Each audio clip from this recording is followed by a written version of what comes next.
Good evening, everybody. It's your boy, Heaven Hollywood. What up? Put a 1 in the chat if y'all can hear me out there. Put a 1 in the chat. What's up? Put a 1 in the chat if y'all can hear me. What's up, Laurie? What's up, Callie?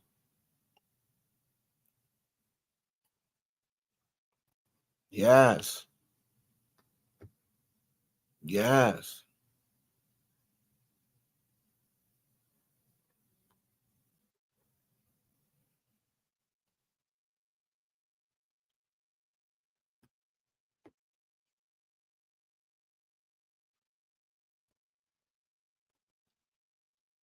So.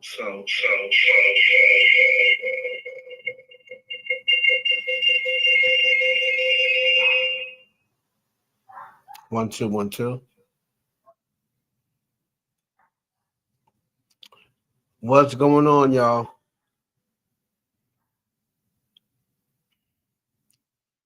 We are here for another Heaven Hollywood experience.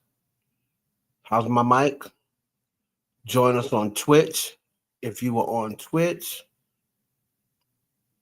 it is twitch.tv.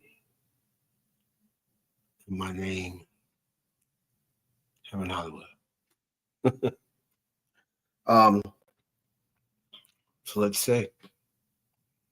Shit we got.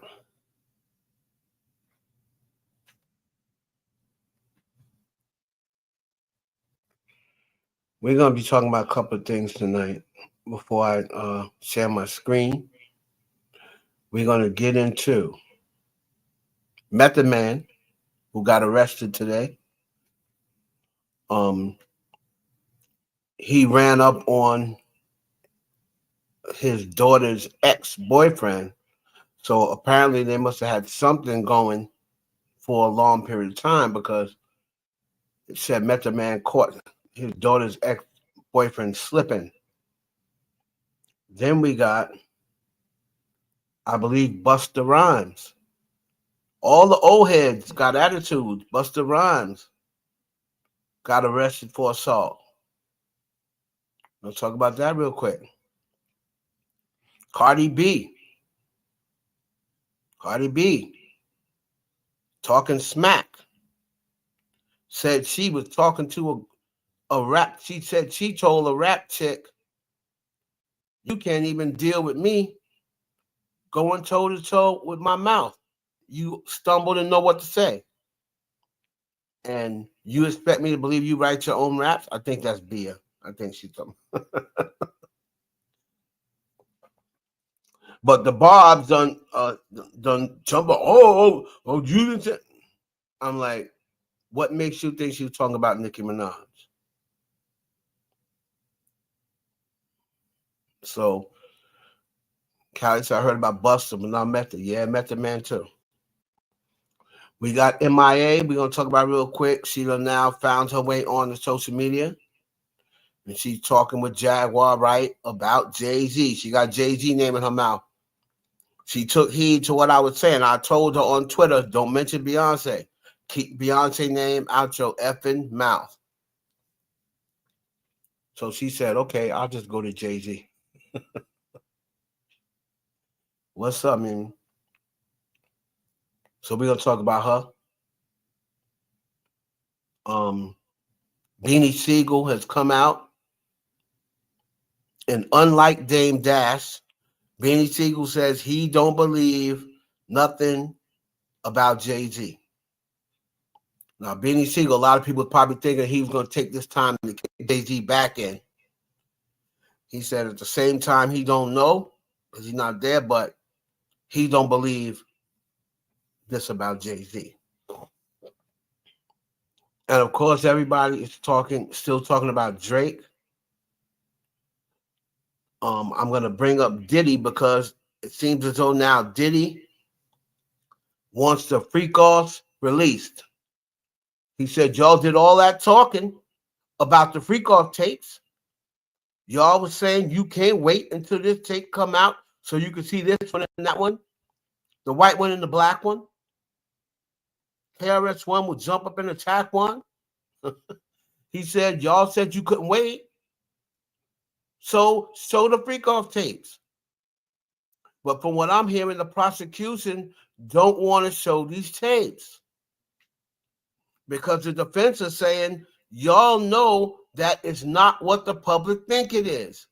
And when they see these tapes and when they see Cassie acting as though like, she liked it. Hey, Mikey. What's up, Sexy 60? Y'all going to be disappointed. So we're going to get into all them things. And then, of course, the Drake lawsuit. We're going to break it down. We're not going to go through the whole. It's 81 pages. And the lawsuit is not what you think it is. That lawsuit got very deep. It got dark. A lot of people just blow Drake off as somebody, you saw a loser, that. But sometimes you got to read the paperwork. Sometimes you got to read the paperwork. Right?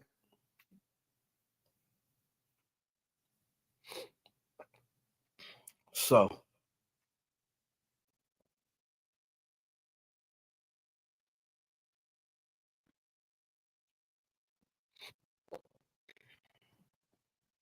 I'm going to share the screen. Can y'all hear me? Everything good? Everything good out there? Okay.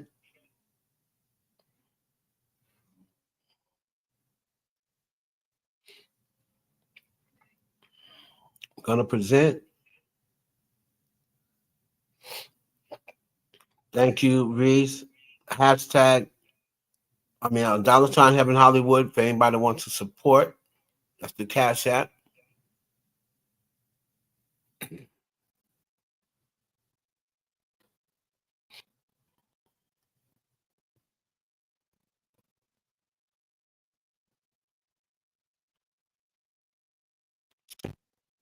It goes choppy every now and then. Okay. But when my news come, it won't be no more choppy stuff.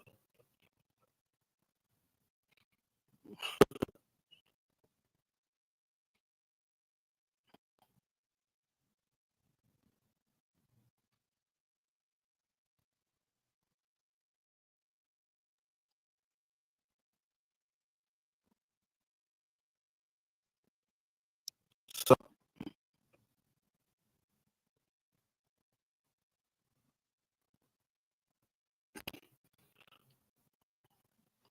so the Method Man story, I'm trying to find it right now.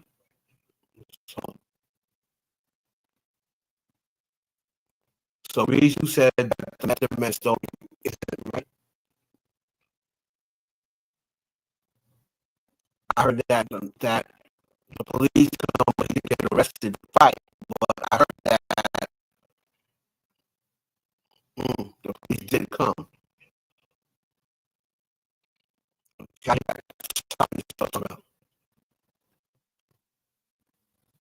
Hold on.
1, 2.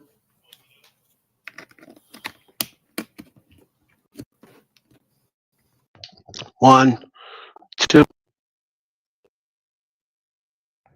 1, 2.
Hello.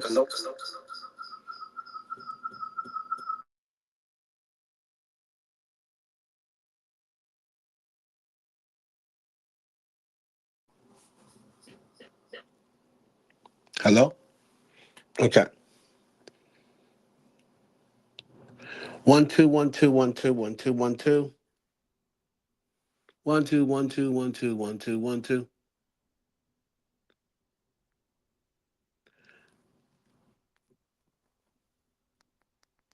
Can y'all hear me? Let me know.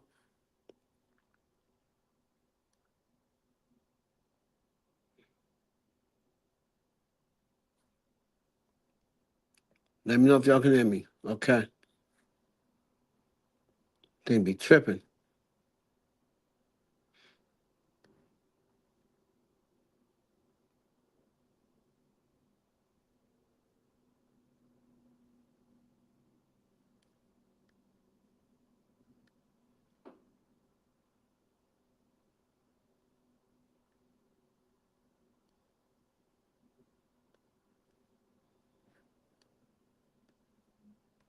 Okay.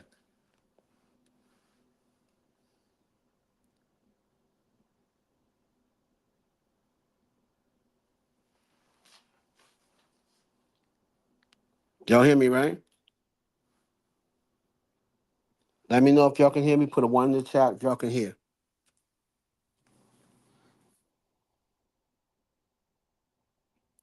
Put a 1 in the chat if y'all can hear me.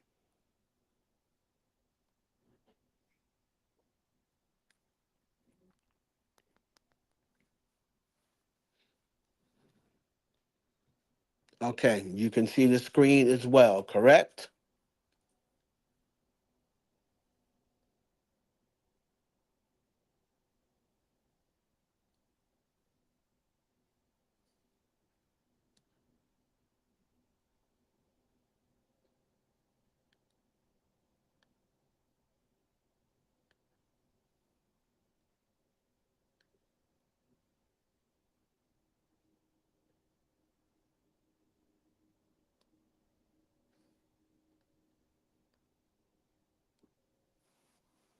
All right.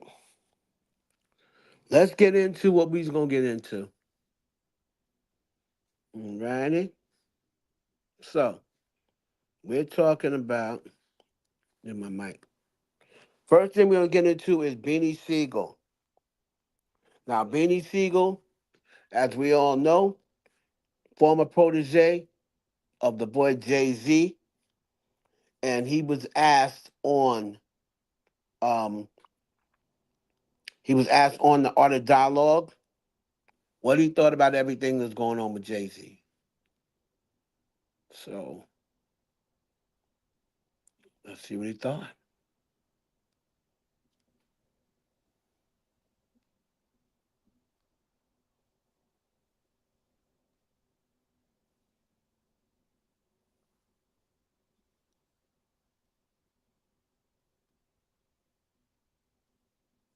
Jay-Z.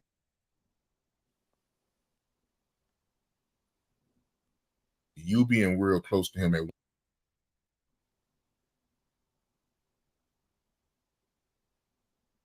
you being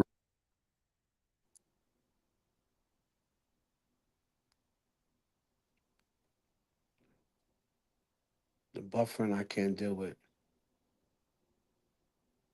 I can't deal with the buffering, y'all. Okay. So let's just talk about it. Beanie Siegel, I can play the audio from somewhere else. Beanie Siegel was asked about what he felt about what was going on with Jay-Z. And I'm going to play for y'all exactly what Beanie Siegel said. Now remember, this is somebody who so-called has problems with Jay-Z. Everybody's talking about how Jay-Z did Beanie Siegel dirty, right? And how he should have an issue with Jay-Z. So if anybody's gonna kick Jay-Z's back in, it would be Beanie Siegel, right? So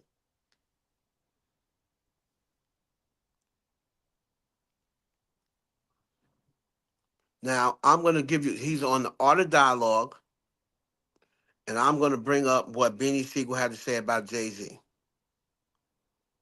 So hold on, Beanie. Wait a minute.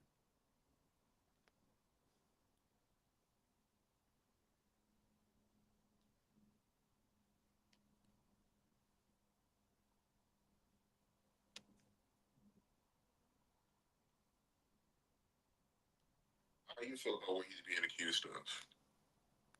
I mean, you got people like me Y'all can hear that? that don't believe it. You got other people that believe anything. You got some people that want it to be true. That's most people. Me, I don't know. Yeah, that's just, I gotta say it like I don't want that shit to be true. I don't believe that shit. I can't believe that. Then you got some people that want to believe that shit. I'm just I'm, I'm just glad I ain't a part of that shit. Who is this? Who is she?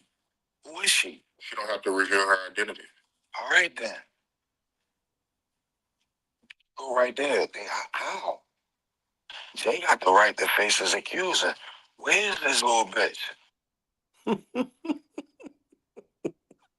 13-year-old. What was she? What a 13-year-old doing in one of them parties anyway? How'd she get there? What was her mother or her father? Nobody believe that shit. Niggas want that shit to be true. Just from me paying attention, what's going on is bigger than Jay. That's why my farewell address tonight. So y'all heard what Beanie Siegel said. He said a lot of y'all just want it to be true, and he is absolutely right. A lot of people, for whatever reason, and I went over this so many times, and I still don't really have a reason. But for whatever reason, a lot of people want Jay-Z to, they want it to be true. They have no evidence. This person who came on TV stories is all over the place. She's coming out and saying somebody gave her a ride and that person is dead. Oh, who is the person who gave you a ride? Oh, she's dead. Then she says her father picked her up, 5 hour drive. The pop says, I don't know what you're talking about. I don't remember going 5 hours to pick this little bitch up. Trust me, if I was going 5 hours to pick up my 13-year-old, I would know about it. I would remember it. And they said, but you got a lot going on, though. And he said, yeah, I got a lot going on. But I would have remembered that. Of course he would remember that.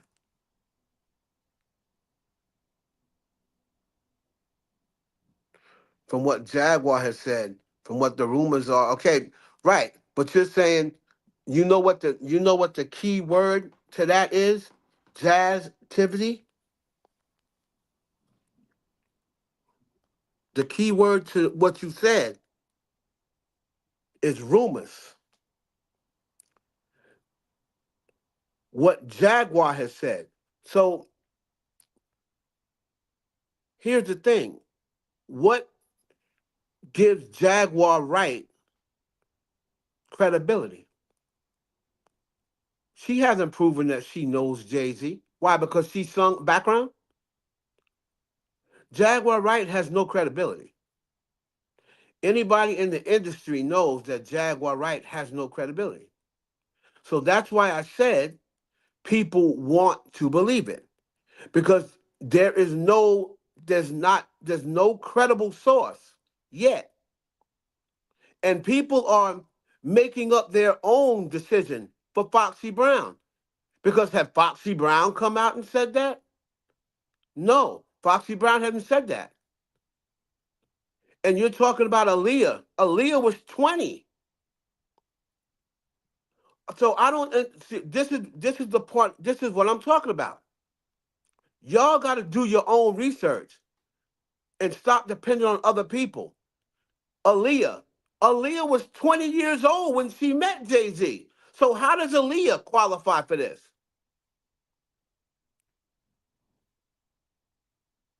Aaliyah was 20 years old when she met Jay-Z. So why is Aaliyah in this conversation?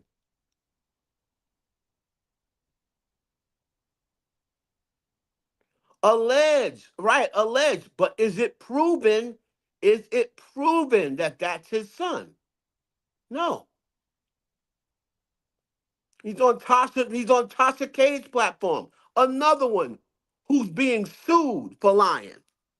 So look at the people who's saying this. Look at look at the people who's saying this. The people who are saying this are people with no credibility.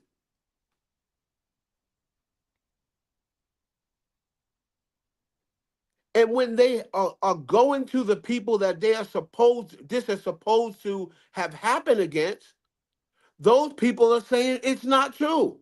So why are we going to believe people who are saying it's true, but not believe the people who are supposed to be true against? So we just disregard what they say because they're not saying what we want?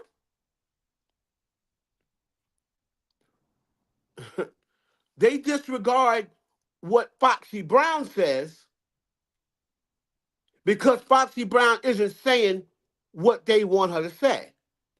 So, Foxy ain't gonna tell the truth anyway. But Jaguar Wright is?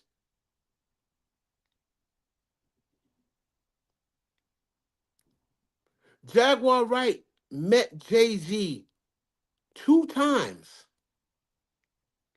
2 times. she's met Jay-Z. When she came to practice, because Mary J. Blige was too busy, that's how Jaguar got the gig in the first place. She got the gig to sing background on Unplugged.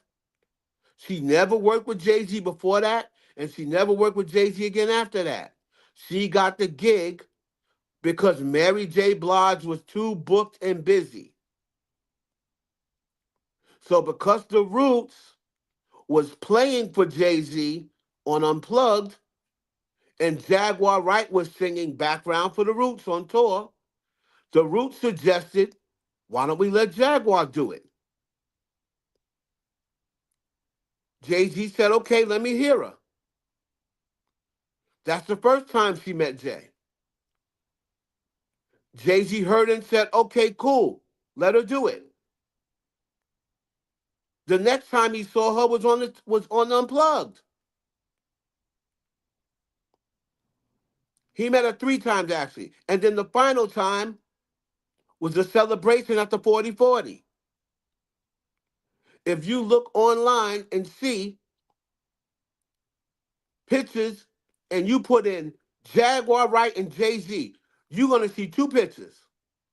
One at the 4040 celebration and one performing. Now, she so-called said she was with Jay-Z, she got pregnant by Jay-Z, she did all the things. So if you're going to tell me there's only 2 pictures of you in the whole entire internet, there's only 2 pictures of somebody that you so-called was with and got pregnant by. But we can only muster 2 pictures. Hell, I got more pictures with Jay-Z than Jaguar Wright. And I don't know the man.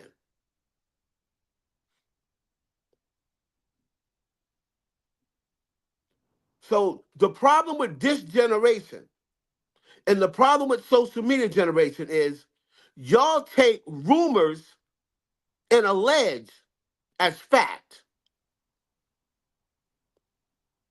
Y'all take rumors and allege as fact, except when it's somebody that you like.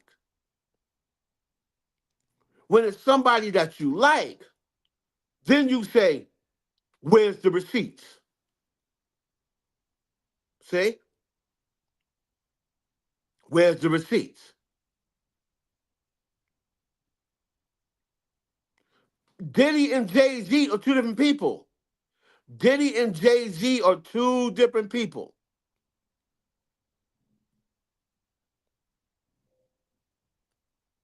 Diddy and Jay-Z are 2 different people. There's been rumors about a lot of people. That don't mean it's true. She was right about Diddy. She wasn't the one who predicted. Like I said, I could tell you. Number one, I could tell you're pretty young, and you must not have been on this internet but for so long. I already exposed where Jaguar Wright got them story from. She did not predict nothing about Diddy. She read that on Lipstick Alley. The person who was around Diddy and around Cassie put those stories on Lipstick Alley in 2008. Jaguar Wright just came to the internet in 2020. So how did she tell everybody about Diddy? Jaguar Wright's first videos was 2020. So if she's coming here on 2020 and talking about rumors of Puff, how did Jaguar Wright tell us about Diddy?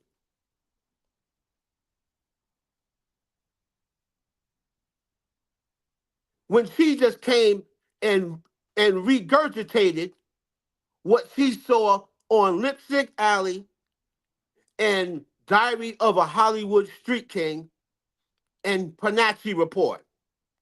Websites that's been around long before Jaguar Wright. So again, you are getting all your stuff strictly off of TikTok, where people, oh, Jaguar Wright was right. Jaguar Wright read that off of Lipstick Alley.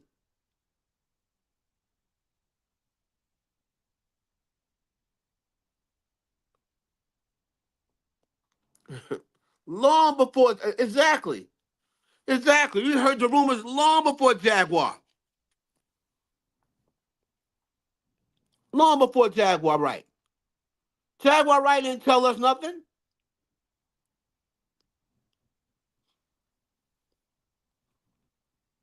The only thing Jaguar Wright has come here to do is regurgitate what she saw on a website a long time ago. And she knows that there's people like you who would be like, ooh, oh, who was probably 5 or 6 years old when this happened, so you know nothing about it. So you're gonna hear them be like, ooh, Jaguar Wright. Because if you notice, the only people who believe Jaguar Wright are people of a certain age bracket. Those are the only ones that really believe Jaguar Wright. People of a certain age bracket who was not around then. I happen to be around in that era. And trust me, nobody knows Jaguar Wright like that. Yeah, they think she's the truth. They think she's the truth. Because this TikTok era, y'all forget, we was around before TikTok. We was actually at these events that she's saying she was at. And she's saying she's at these events, and people are like, Jaguar Wright wasn't at that event. Just like she's coming out now saying, oh, I'm on the Diddy tapes. I'm on this tape. So where are they? So where are they? Y'all always want to bring up when she's right. Well, she's wrong. Seems like she's wrong about the free calls. How come nobody's saying, oh, Jaguar Wright was wrong about the free calls? The free call tapes came out, or Diddy's lawyers just said there's only 9 free call tapes. And all of them is Diddy and Cassie. Oh, but y'all didn't hear that, right? Because this era only cares about the entertainment. They only care about the lie. They don't want to do the research. They only want to do research from TikTok. And if somebody steps up and says it, y'all say, oh, it was alleged that it was. So what? So what? If I could come on here and say I fucked your mama, does that make it true? If I came on here and be like, yeah, I fucked Jazz Tiffany's mama, and I got a following, does that make it true?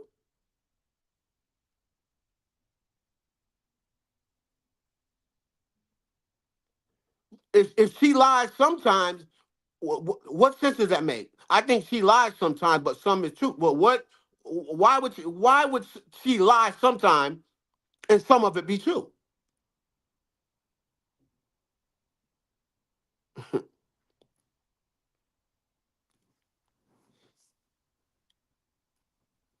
The only person that has uh agreed to what she said, and she said about him, is Talib Kweli. Remember, she said Common tried to R her. Nobody has ever came out and said Common has tried to R her, R them. You have never heard one, but that's how you say, oh, we heard rumors about, what rumors you heard about Common? You haven't heard any rumors about Common. But Jaguar Wright said Common tried to R her. Common done been with Tiffany Haddish. He done been with Serena Williams. He done been with Erykah Badu. He's with Jennifer Hudson. He was with the black whatever name is Angie Reyes or Angela Rides or whatever her name is. He done been with a whole lot of women. None of them have ever said anything about Common. But Jaguar Wright says Common tried to R her.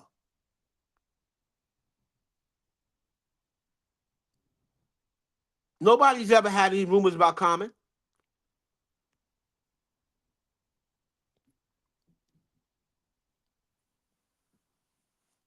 Who has ever said that Jay-Z R'd them?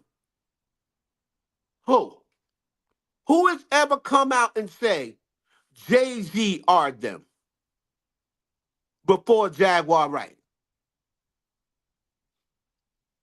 We can't be sitting back saying, oh yeah, I think he was with Beyonce underage. Oh, he a pedophile. We can't say that because Beyonce didn't say that. So who are we to tell them how their relationship went? Who are we to tell Foxy Brown she slept with Jay-Z underage when she said she didn't? So she gonna tell us she didn't, and y'all gonna say, yes, you did. But if she told you what you wanted to hear, if she came out and said, I slept with Jay-Z underage, y'all would say, oh, I believe Foxy. I believe her. Whenever they don't tell y'all what y'all want to hear, y'all say you don't believe it, and you go with your own decision. That's the whole thing with Aaliyah.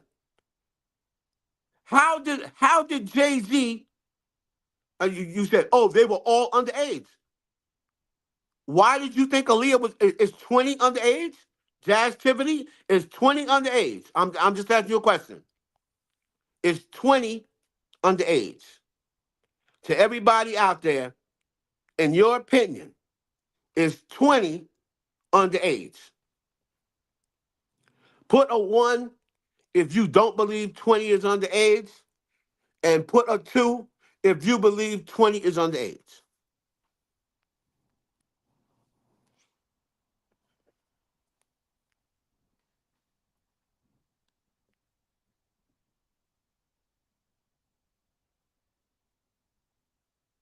Hello? If you believe that 20 is underage, put a 1. I mean, if you don't believe it's underage, sorry. If you believe that 20 is underage, put a 2.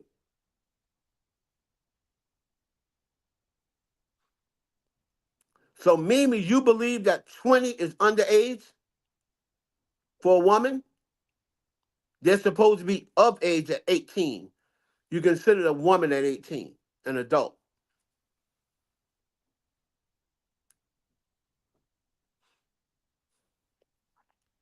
So, in my opinion, the age that you are considered an adult as a female is 18 years of age.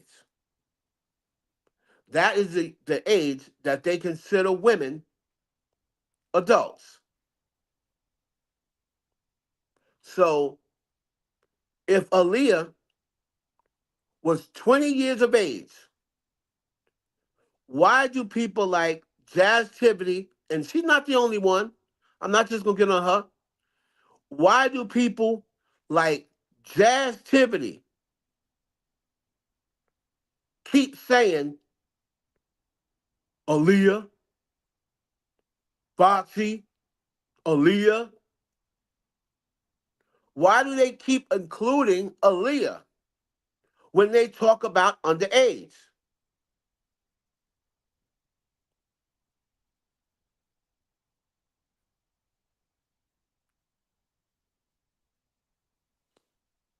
Yeah, it's not in no most states, Sexy 60. It's in all states. So I want to know, Jazz Tiffany, why did you include Aaliyah with Foxy Brown and Beyonce? Why did you include Aaliyah?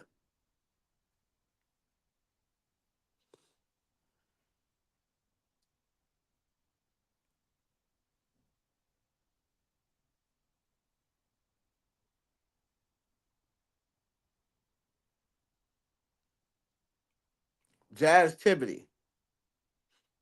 when you were giving your examples and you said, "Oh, come on, Hev, don't do that."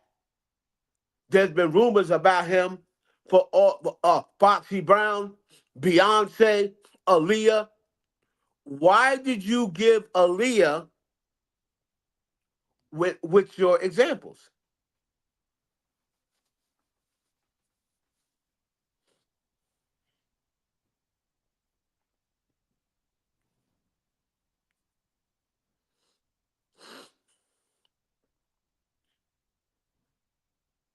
If 20 is not underage.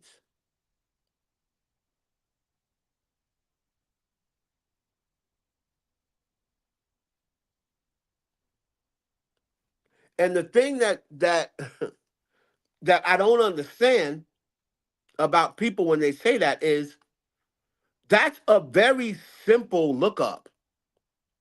All you have to do is type in, I see. You thought he met him before. No, met him don't matter. It don't matter whether it is not what age that you meet somebody. That's not the point. It's not the age that you meet them. It is the age that you start alleged dating them. Just because I meet somebody, I'm not dating them as soon as I meet them.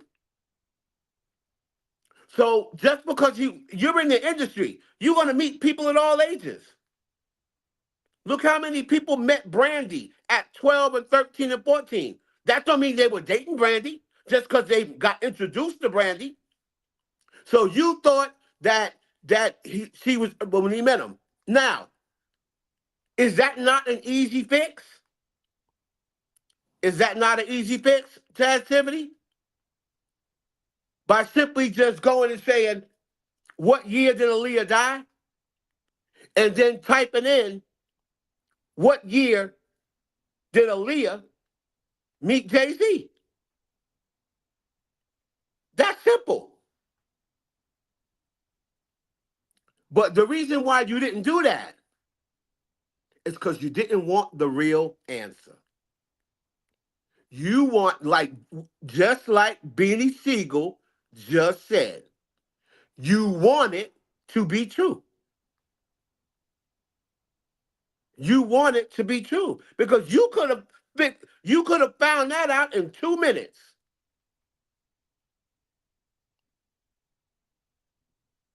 You could have found that out in 2 minutes. It still stands? No, it doesn't. Because Beyonce said, and we just showed Beyonce with her boyfriend.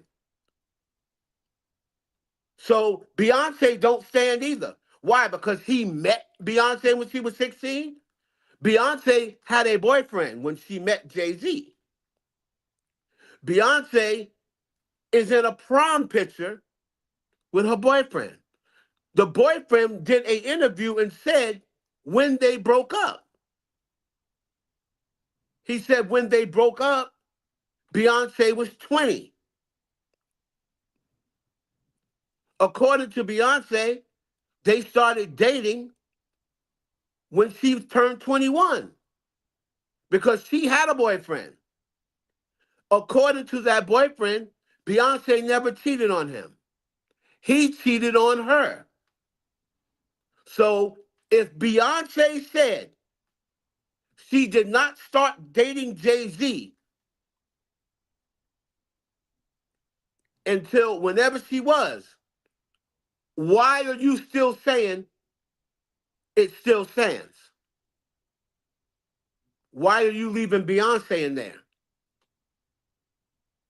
After she told you out of her mouth how old she was when she started dating Jay-Z.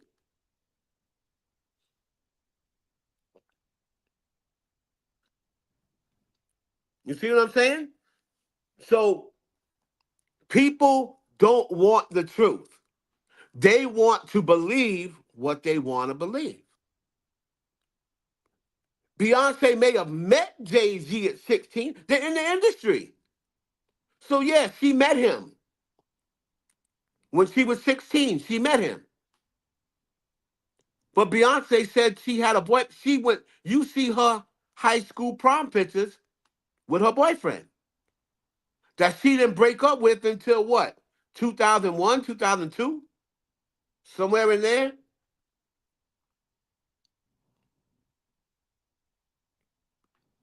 But because we want it to be true, we want it to be true. Foxy Brown is nothing. Why does it stand with Foxy Brown? Because you want it to be true?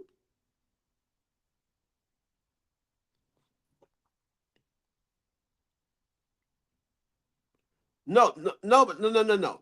You said take out Aaliyah, and it still stands.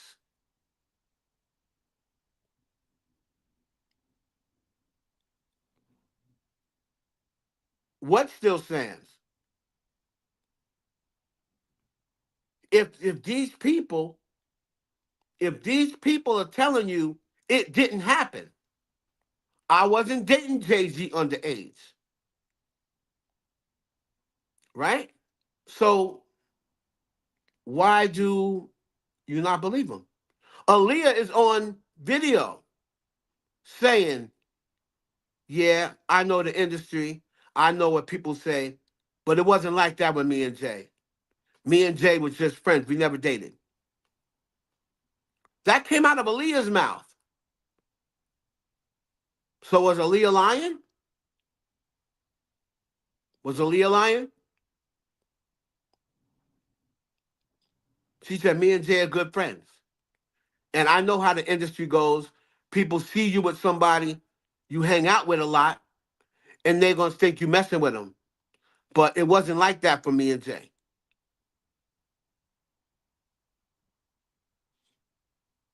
That came out of Aaliyah's mouth.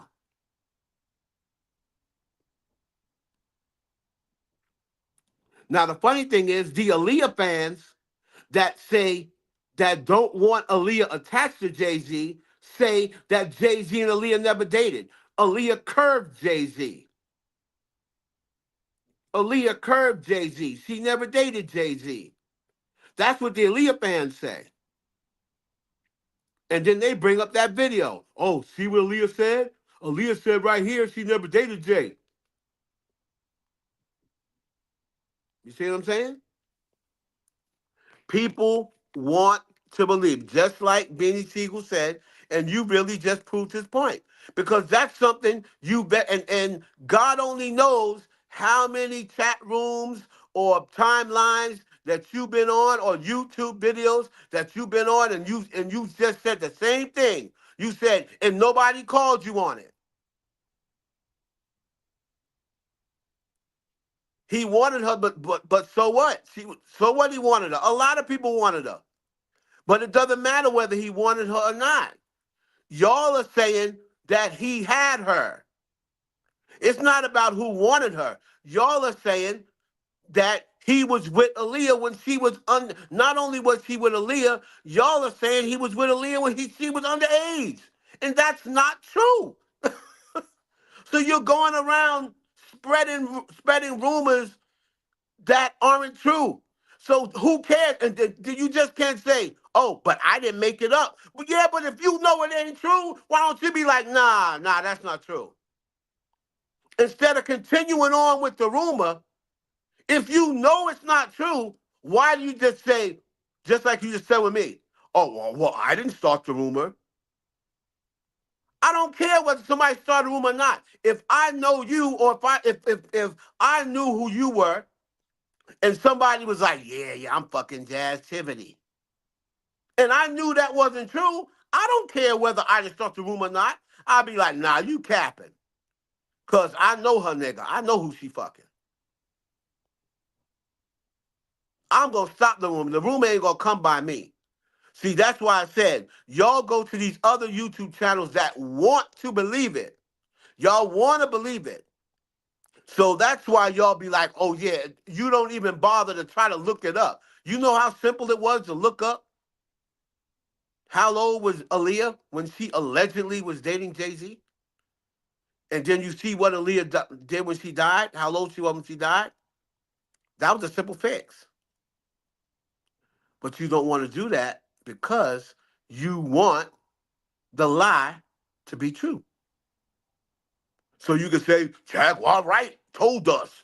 Jaguar Wright, Jaguar Wright. But nobody brings up with that Tevin Campbell told Jaguar Wright, you a effing liar. And if you mention my name again in that lie, I'm suing you. See, I got time. You see, she stopped mentioning Tevin Campbell, don't you? But nobody brings that up. Nobody brings up that Christopher, she said, first she said she saw it. Then she said she heard Christopher Williams was sucking Diddy off. Christopher Williams heard that and went off on her. Everybody that know Christopher Williams said that was a lie. He called Jaguar a lie. So why do everyone say, how come nobody never say she lying then? There's been plenty of people that told her to her face she's a goddamn lie. But y'all don't bring that up because y'all don't want to believe that she's a lie. You want to believe her. Christopher Williams said that is a bold-faced lie.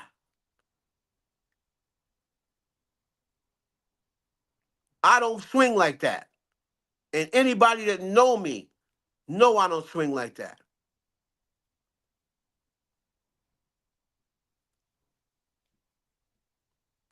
So all of these are, yes, selective. Selective. But if you a Nicki Minaj fan and you believe Jaguar Wright, did you believe her when she said she got a tape of Nicki Minaj eating Megan Thee Stallion out? And that's the reason why Nicki's mad at Megan Thee Stallion? Because she won't let her eat her cooch no more? The same cooch that y'all be saying, oh, it's so nasty and all these dudes be in and out of it. Jaguar Wright said that Nicki Minaj was eating Megan Thee Stallion out and she saw it on video. And that's the reason why Nicki's so mad at Megan, because Megan cut it off. Cut her off. Y'all believe that? Oh, see, but y'all don't believe that, though. Y'all don't believe that, though. But it's Jaguar Wright. I thought Jaguar Wright don't lie. I thought Jaguar Wright was right about everything. I thought Jaguar Wright told us. Jaguar Wright knows. If she'll make up a lie about that, what makes you think she ain't making up everything? If she'll make up that lie, what makes you not think that she's making everything up?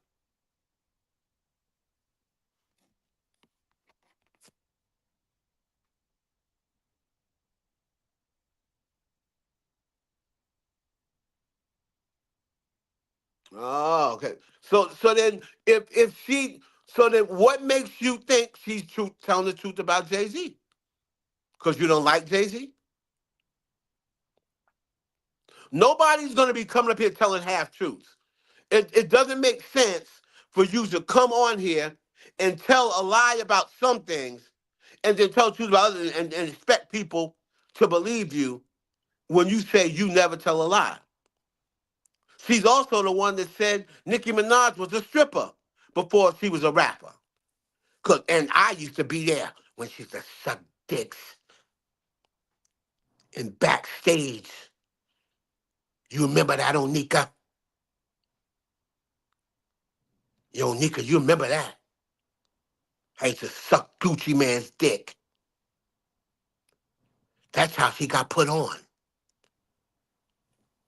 And sucking Waka Flocka, that's how Debbie became her manager. Because he sucked off her son. You know that, Onika. I know you. Because my girlfriend used to date Waka Flocka. And he told her. She told him.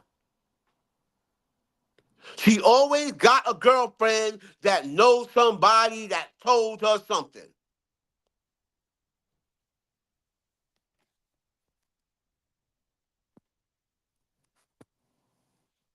Always got a girlfriend that knows her. Oh, because my so-and-so, because my friend did this. Come on, man. And then she think, because she throw in their government name, that we'll go, ooh, she called her Onika.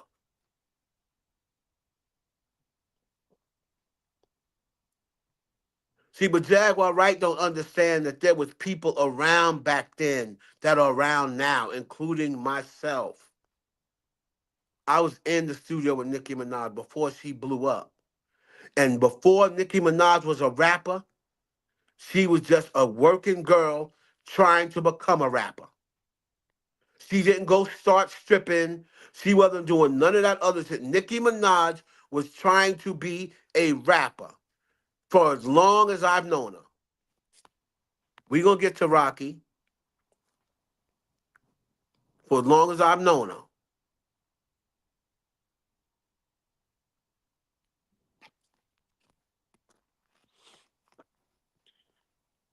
So I agree with Beanie Siegel.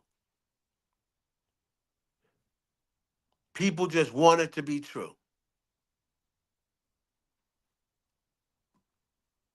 Even when it's something so simple to find out. Even when it's something so simple to find out. People want it to be true.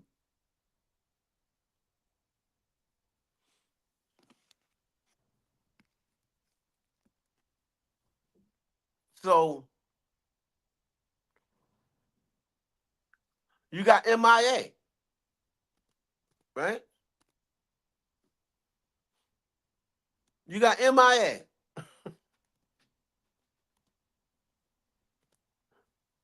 The woman who is married to or got a baby by a Jew, right? The ones who control everything in the industry.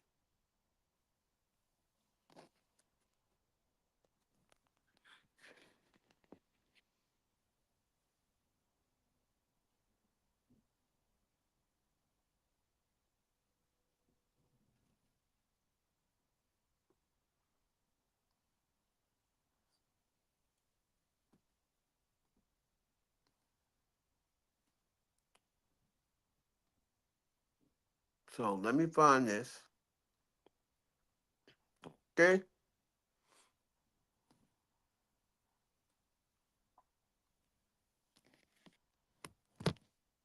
M.i.a. So she is now saying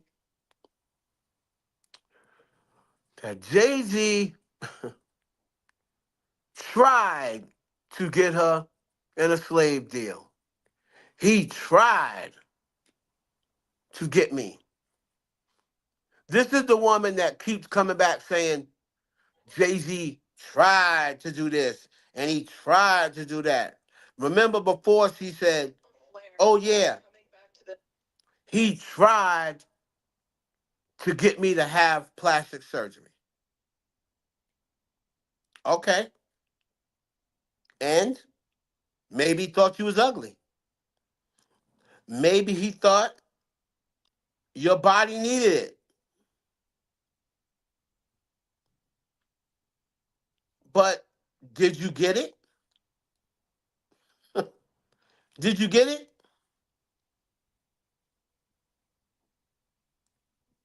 If you didn't get it, what does it matter whether Jay-Z tried to make you get one?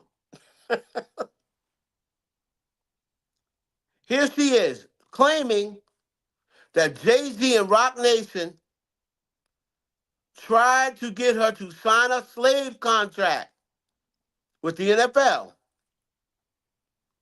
and questions Jay-Z's goal of owning a casino as a billionaire, saying gambling is not going to fix souls. So, did Jay-Z ever say he wanted to fix souls?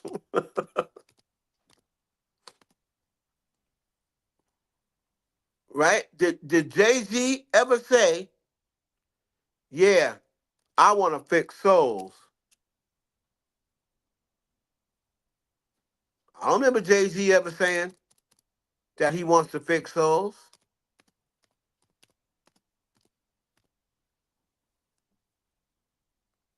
Y'all can let me know whether y'all ever heard Jay say that. Have y'all ever heard Jay-Z say, I want to fix souls? Let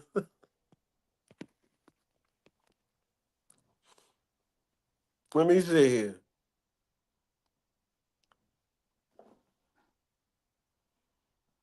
Let me let me see.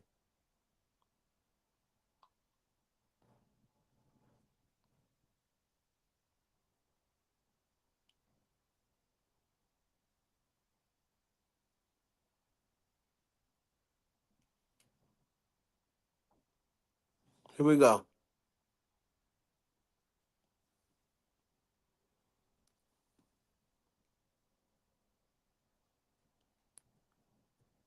M.i.a. on with Jaguar Wright. Lord have mercy. So powerful. And you're not saying because he needs to build schools for black people in black neighborhoods. It's because he wanted to build casinos for black people. For them to keep wasting their money and then for him to keep getting them overpriced merchandise. It's a rat trap. Yeah, all of it is. The sad part is that hip hop has now turned itself over to this greed machine. It doesn't realize it's time to unplug. It's time to unplug. Yeah, so in terms of bringing people to higher consciousness, and this is something that people very openly talk about, you know, and it's about getting to that, getting back to that, and go, okay, this is where we're at, this is what's happening, you know, you have to have people brave enough to do the thing and talk and bring up these conversations. And it's about trying to get through to as many souls as possible. Okay. You know. Okay. It's about that. Hold on. So it's about trying to get through to as many souls as possible. It may be about that for you. It may be about that for you. But who are you to tell Jay-Z what he needs to be doing with his money? Who are you, M.i.a., to tell a billionaire what it is he wants to do with his money?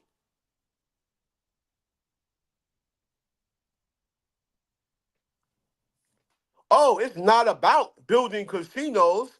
It's about saving as many souls as possible. Well, how about this? Why don't you go and save souls instead of wasting your time on YouTube with one of the most worthless people who's come around the hip hop culture in the last 5 years? Jaguar Wright has been nothing but a stain, an embarrassment,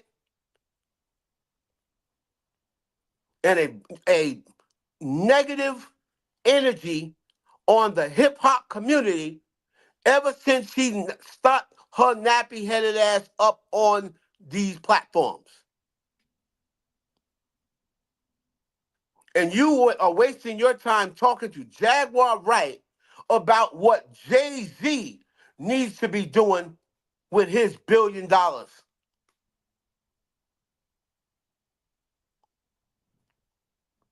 Jay-Z, why don't you talk about what Jay-Z has done for the black community?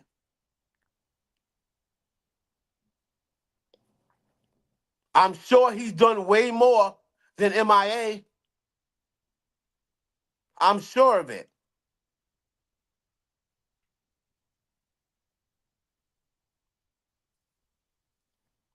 I'm sure he's done way more than M.i.a.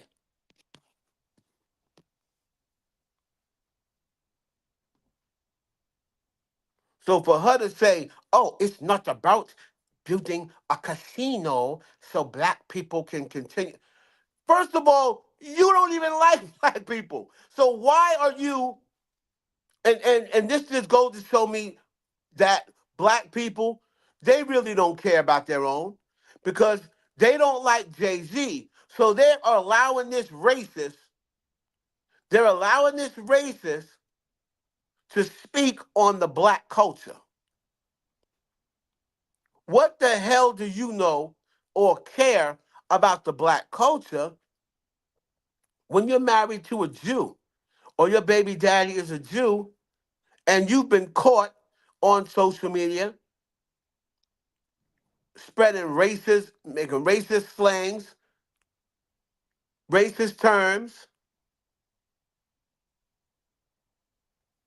using the N word with the ER?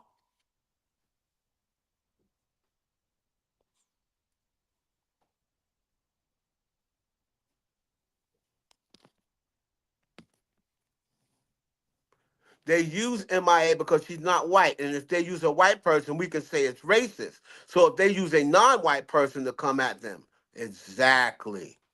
Exactly. The same reason why I think they're using 50 Cent. The same reason why I believe that they, whenever some black Cat Williams and stuff like that. The same reason why I believe they use those people. Because they say, oh man, we can't say it's racist because they black. Candace Owens, Jason Whitlock.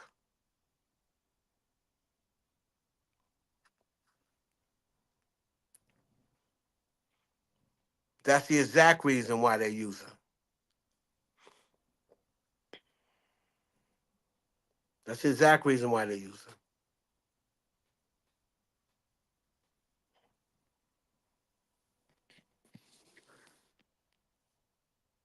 If you know black people, well, let me tell you something. VV is cooking. VV is cooking. Black people hate themselves. It's really sad to see with all these cases. We can see that. Exactly. Exactly. And you know what, VV? They know that we hate ourselves. They know that we are our biggest ops. How many people you see laughing talking about, oh, Diddy going down, LMAO? That's funny. But ain't not one black person I see say Trump needs to go. Trump needs to be locked up for all them sexual assault cases. You see black people talk about free Trump and Trump for 2024. But Trump had more essay cases until Tony Busby. Trump had more essay cases than Diddy. But I don't see nobody saying, oh, lock Trump up. They saying lock Diddy up. Diddy ain't running your country. And you don't know Diddy. You're not in the industry. So you tell me,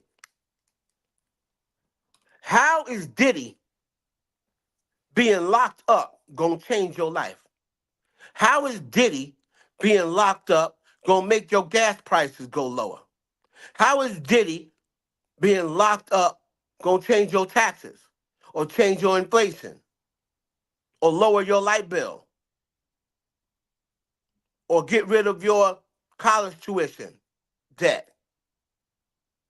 How is your life gonna change for the better or for the worse if Diddy is locked up? Diddy don't affect me. I would be more concerned about a man who's running your country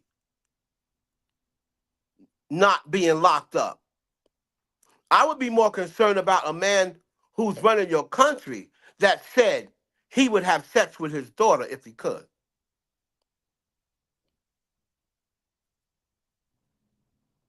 He came right on national TV and called his daughter sexy. If she wasn't my daughter, I'd probably be dating her. And they asked her, what's one thing you have in common with your daughter? Oh, I would say sex, but that's probably not appropriate. And nobody said nothing. But y'all worrying about Diddy. Y'all worrying about Jay-Z.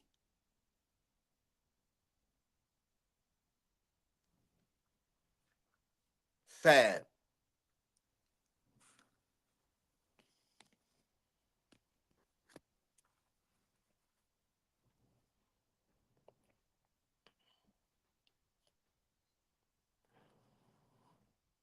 Lucian Grainge was on the case and he disappeared. Nobody say nothing. Somebody say something. Exactly. Lucian Grainge. So we about to jump into Drake and how he mentioned Diddy and Lucian Grainge. So the fact that they use other celebrities to take down their own, can it just be opinion? Can it just be opinion? Yeah, opinion is opinion, but they are not saying opinion. These people are not on here saying opinion. They're saying this is a fact. That's not an opinion of what M.i.a. is saying. She's not saying, in my opinion, she's not saying that. She's on here saying that Jay-Z tried to make her sign a slave deal. She's on here saying that Jay-Z is building a casino, and before Jay-Z tried to make her get plastic surgery, and she basically blaming Jay-Z for ruining her career. That's not an opinion. She's saying it. She's not saying, in my opinion, Jay-Z ruined my career. That's not what she's saying. If she did say that, I would have no problem with her. I don't have no problem with her. Right. So Jaguar claims Jay-Z owes her $6 or $7 million. How? How? How does Jay-Z owe Jaguar Wright $6 or $7 million? What's he gonna say? She came up with something and Jay-Z took the credit for it? That's the only way she's gonna probably say it.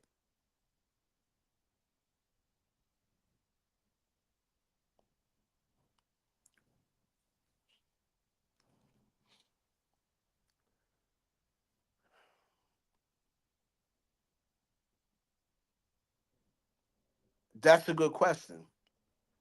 Day One Love. I don't know who's putting the battery in their back, but it's somebody. It's somebody.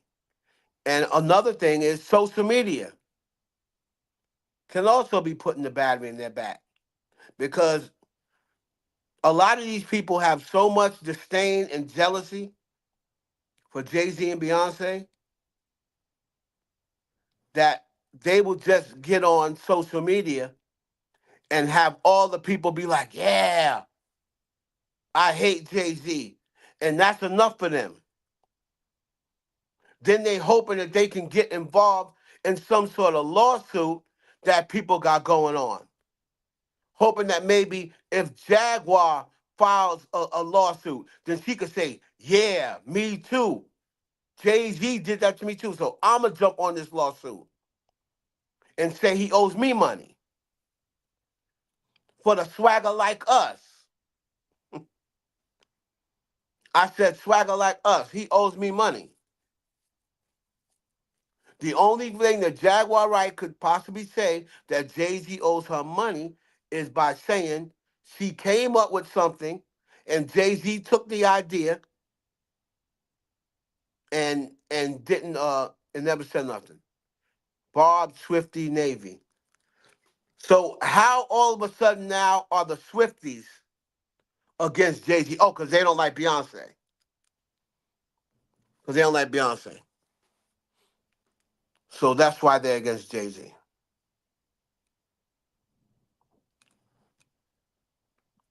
The Swifties with their weird racist self Ain't nobody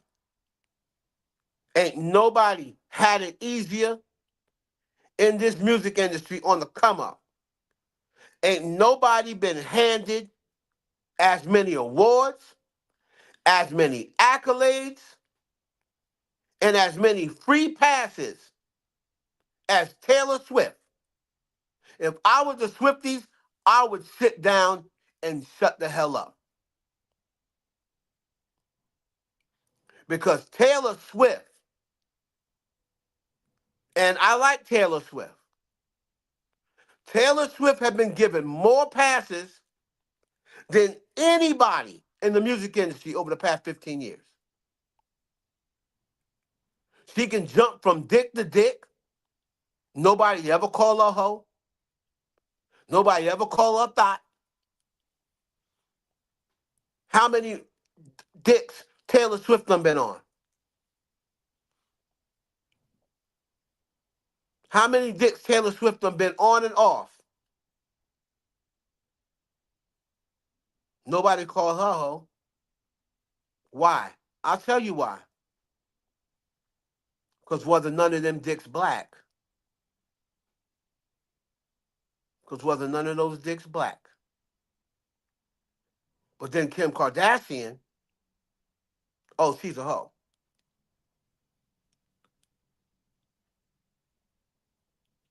Megan Thee Stallion, oh, she's a hoe. But nobody ever says Taylor Swift is a hoe.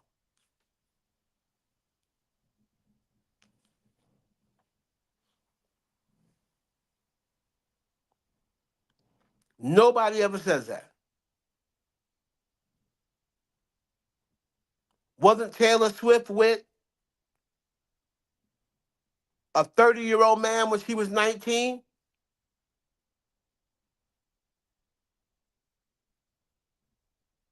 Why don't they ever go after Jake Gyllenhaal?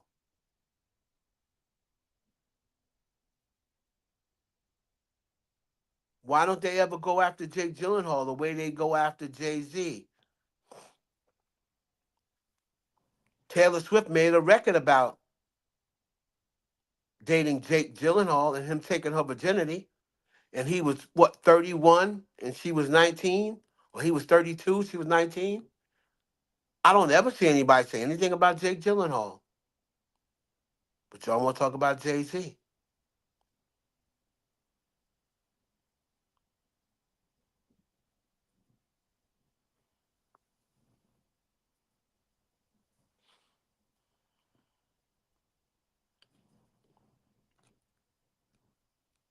When Puff was 50, whatever, and he was dating 28-year-old Young Miami, oh, that's disgusting. How the 50-something-year-old gonna date Young Miami?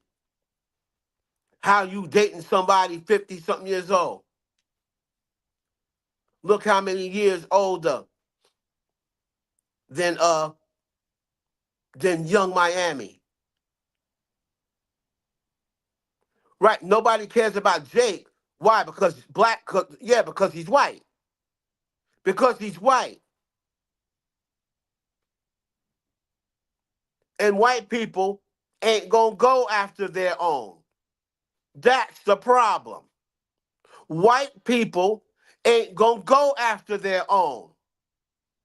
But the same way how black people call out other black people, why don't they call out white people? And then you're gonna use the same excuse you use. Oh, don't nobody care about them. Why not? If it's the principle, why don't you care about them?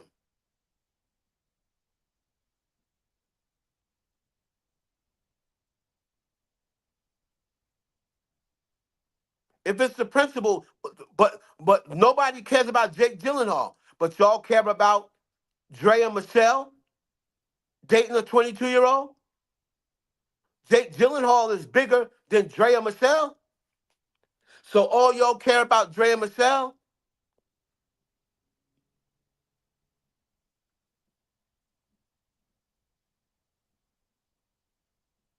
All y'all care about Drea Michelle? Jake Gyllenhaal is richer, more famous, more known than Dre and Michelle.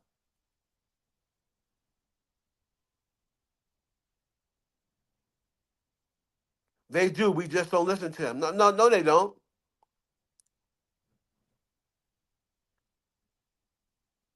They go after them. We just don't listen to them. Right. Because and why don't we? Because we too busy tearing our own people down. We don't get satisfaction over tearing somebody white down. We only get satisfaction over tearing down our own. We do, but we don't listen to them. Why not? Wrong is wrong, right? Wrong is wrong, right? But we're only satisfied when it's one of our own that we bring it down.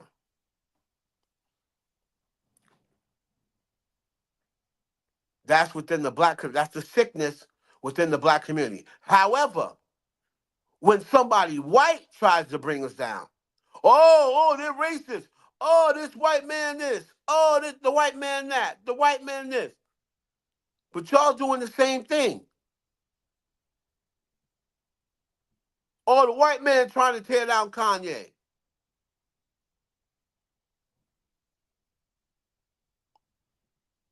But when Kanye was with Kim Kardashian, y'all didn't have that same love and energy for Kanye. Why?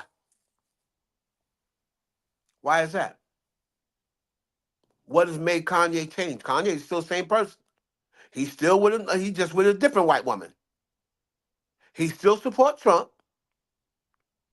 He's still with a white woman. But now, why do black people defend Kanye now, but they didn't defend him when he was with Kim Kardashian?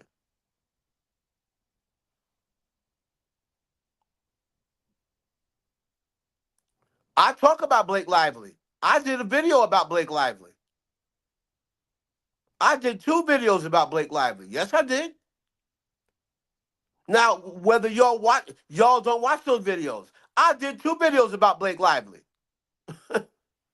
And got another one in the queue about him suing Blake Lively. So you ain't talking to me, sis. I cover everybody.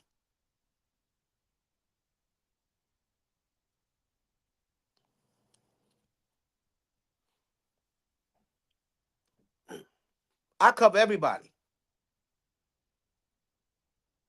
I got 2 videos about Blake Lively up already, and I'm getting ready to do another one because Justin Baldoni is suing her back. I do videos about Taylor Swift. I do videos about Sabrina Carpenter. I got plenty of videos with white folks.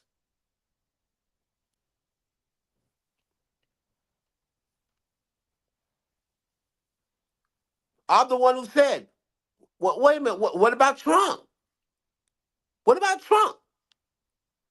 If y'all said it's about the victims, it's about the children, it's about the victims. Well, if it's about the victims, why ain't y'all talking about Trump? Hmm? Why ain't y'all talking about Trump?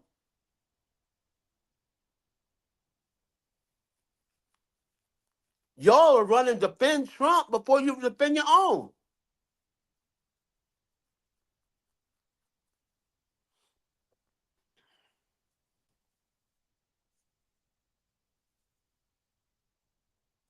I don't have a video about Jake because he ain't doing nothing. But I'll tell you one thing, when she put that song out about Jake Gyllenhaal, I sure enough had a video. I sure enough had a video about Jake Gyllenhaal when she put out that 10-minute video. I sure did.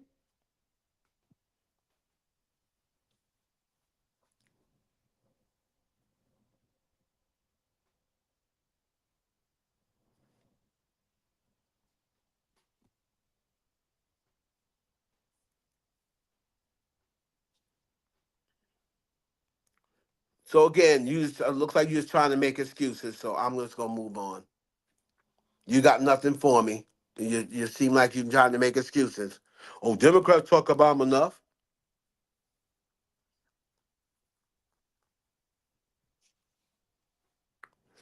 All right.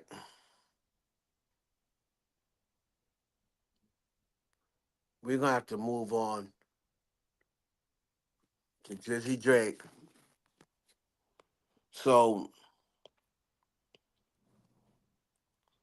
the Drake lawsuit, most people are just reacting with emotion and they didn't even read the lawsuit. They just say, oh, Drake a clown for that. Drake a clown for that. And they didn't even read the lawsuit. Well,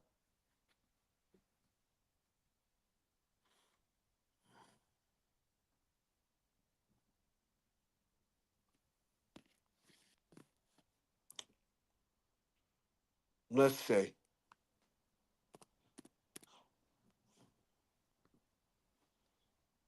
Shout out to Megan Cuniff. I'm going to be taking this lawsuit from the page of Megan Cuniff under Section 107 of the Copyright Fair Use. All right? Fair use.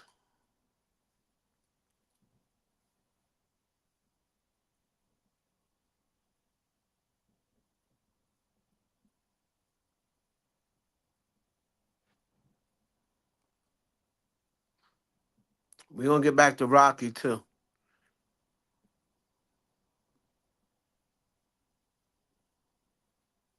Kind of touched on Rocky yesterday, but there's not much to go over with ASAP Rocky. We'll touch on him. So, for everybody that was just saying, oh, man, that ain't hip-hop. That ain't hip-hop what he's doing, man. You supposed to be able to say what you want in battle rap. First of all, this ain't battle rap. All right? For everybody who thinks it's battle rap, this is not battle rap. Battle rap is smack where they're standing face to face or URL or what. That's battle rap. This is not battle rap. All right? So let's get that out the way. You can say what you want. It's a rap battle.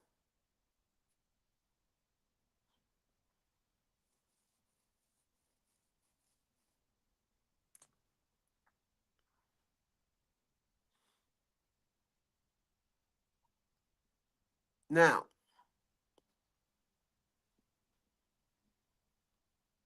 this is what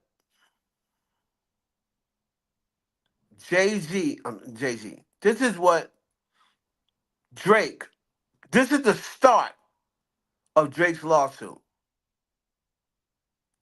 A single lie can destroy a reputation of integrity. While it takes years to build a reputation, it can be ruined in 5 minutes. Now, this is what Lucian Grainge said.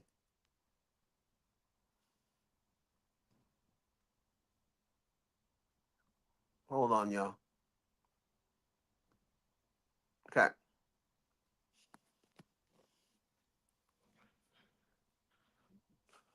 This is what Lucian Grainge said. All right. Lucian Grainge is the head of UMG. He's the head of UMG. All right. In the middle of the night on May 7, 2024, an armed group of assailants drove up to the Toronto house in which Drake and his family reside. Drake was inside. The car stopped. In front of the residence, someone yelled, "Fuck Drake." And at least one gunman began to open fire. One bullet went through the security gate and hit Drake's front door. Another bullet struck and wounded a security guard, who was also one of Drake's friends.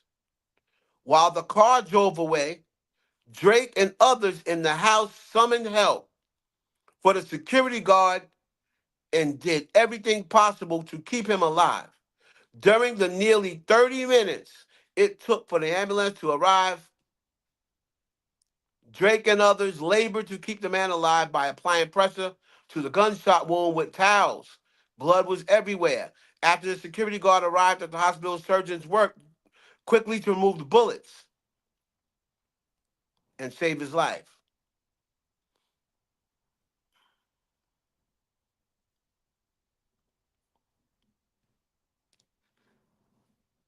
It says the very next day, May 8, 2024, a different intruder used his bare hands to dig a hole under the security fence surrounding Drake's Toronto house.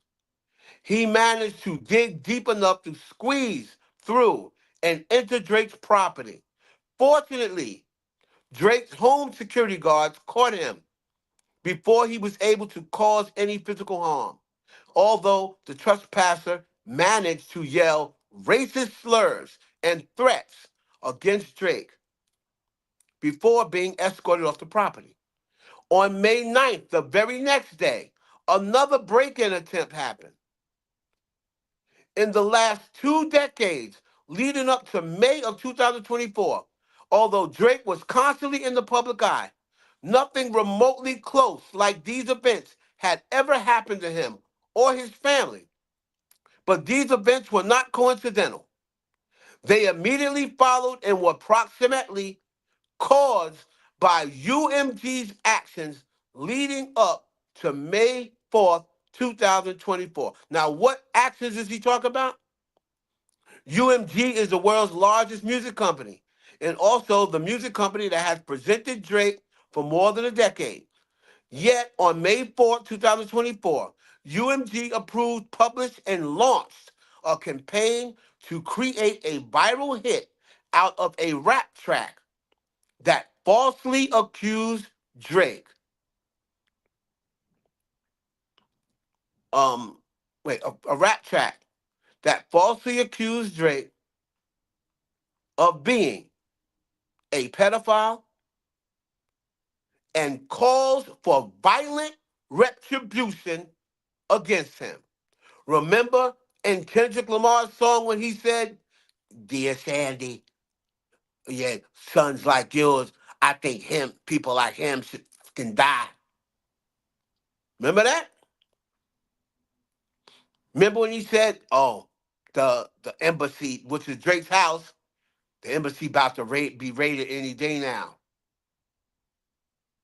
right? Even though UMG enriched itself and its shareholders by exploiting Drake's music for years and knew that the salacious allegations against Drake were false, UMG chose corporate greed over the safety and well-being of its artists. In controversy, UMG as opportunity seized it and continued to fan the flames, even after learning of the incitement to violence on May 7th and 8th, along with the unrelenting vitriol towards Drake that has followed. The song in question is Not Like Us, written and performed by Kendrick Lamar Duckworth, professionally known as Kendrick Lamar.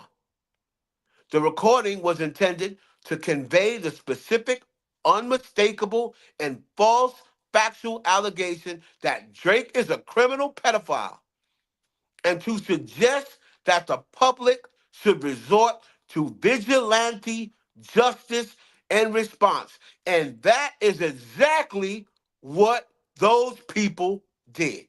Now, now, is it still a rap battle? Is it still a rap battle?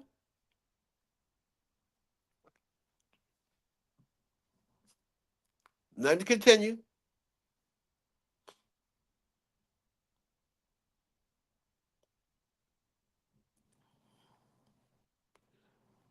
The recording is defamatory because its lyrics, its album image, and its music video all advance the false and malicious narrative that Drake is a pedophile. The lyrics repeatedly accuse Drake of engaging in criminal acts, including calling him a certified pedophile and a predator who needs to be placed on neighborhood watch.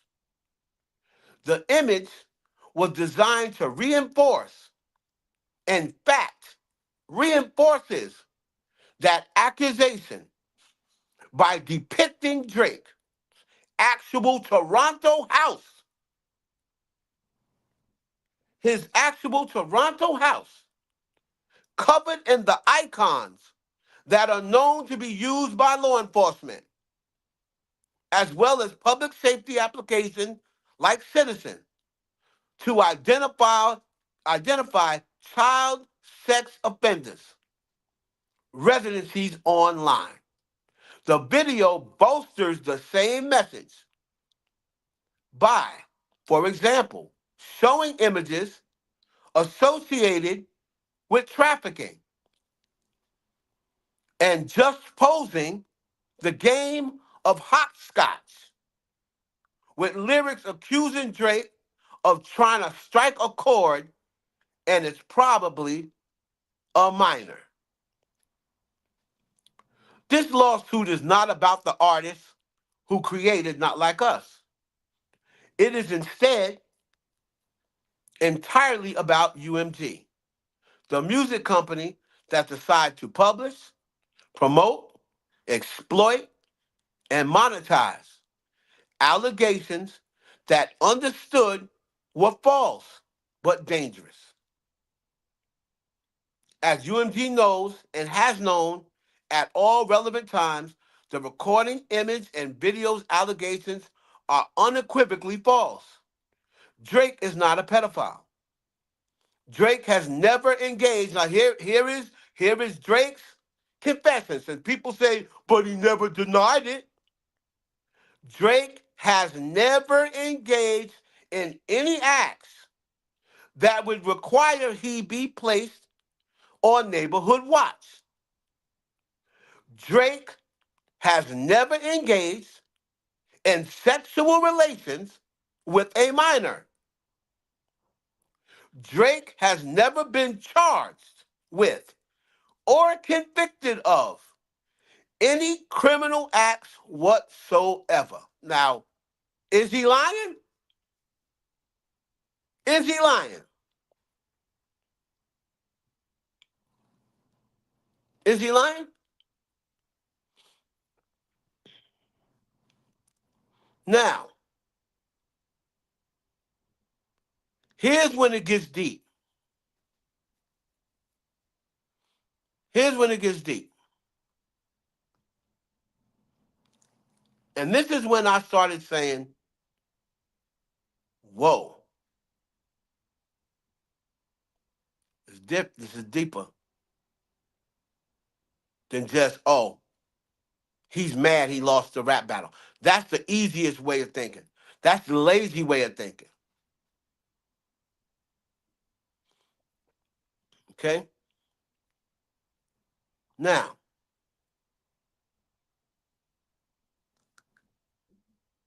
here we go. Predictably, millions of people who listened to the recording or saw the image and video believe defamatory material to be true. UMG had previously published Lamar's song Euphoria, which was also widely understood to be targeted at Drake, and which stated, "Don't tell no lie about me, and I won't tell truth about you." A voluminous public commentary confirms the average listener or viewer has understood the defamatory material to reflect the truth rather than art or hyperbole or hyperbole. Hyperbole. In the words of one commentator, now everybody believes that Drake loves touching children. Line 15 is when it gets deep. UMG's greed yielded real-world consequences. As described above, it was just 3 days after UMG originally published the recording and image that Drake was targeted at his Toronto house by armed intruders in a 2024 equivalent of Pizzagate.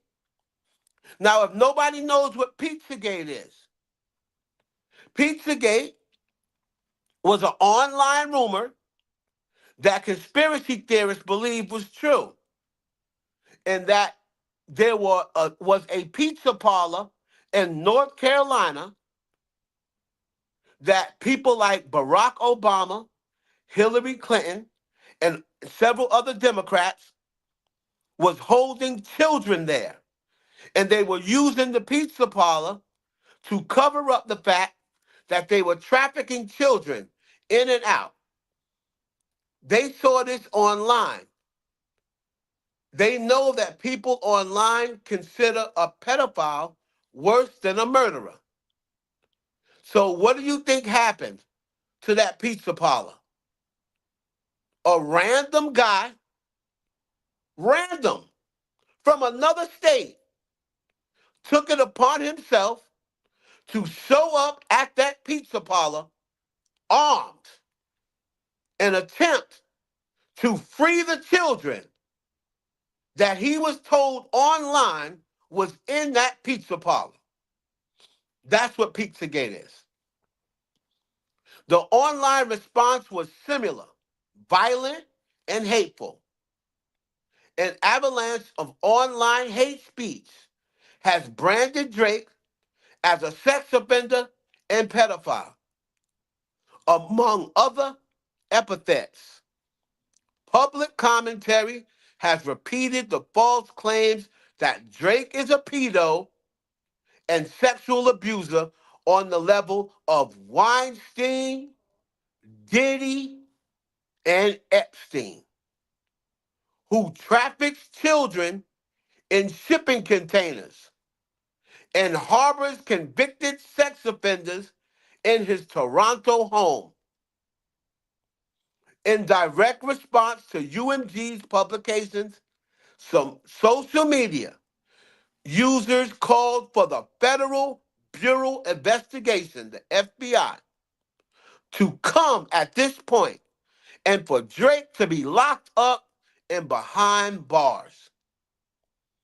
The mob-like response to the recording continues to unfold.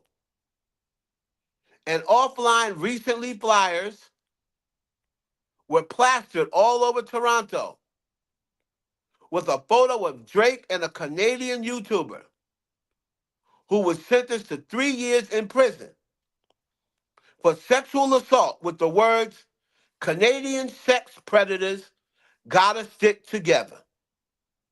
And there's the picture. Canadian sex predators gotta stick together. Now, I will say this, Drake.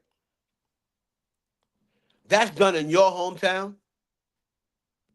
So you need to check in Toronto, because obviously there's some people in Toronto that's jealous and tired of you. Because why would your own city allow that to be posted up? So it's obviously whoever made this, they must feel as though Drake is a pedophile. And they got that from the Kendrick Lamar song. With the palpable physical threat to Drake's safety and bombardment of online harassment, Drake fears for the safety and security of himself, his family, and his friends. After the attacks on his home, Drake pulled his son out of elementary school he attended in Toronto due to safety concerns. And once school ended for the summer, Drake arranged for his son and mother to leave Toronto entirely. Day to day, Drake continues to take steps to address persistent threats to his security. Now, again, I don't understand how anybody can think that's funny. I don't understand, and I'm a dad. I'm a dad,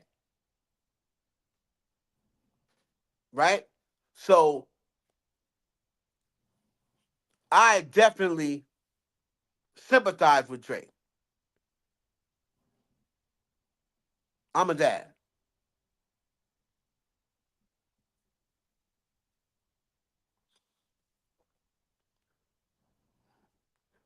But you have to see something, Mimi.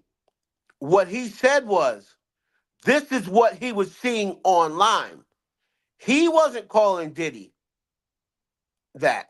He wasn't calling Diddy that. He said, this is what they were saying online. That he is in the same bracket as Epstein, Weinstein, and Diddy. These are the comments he said that they were saying to him online. If you go back online, you can find those comments. You can find those comments.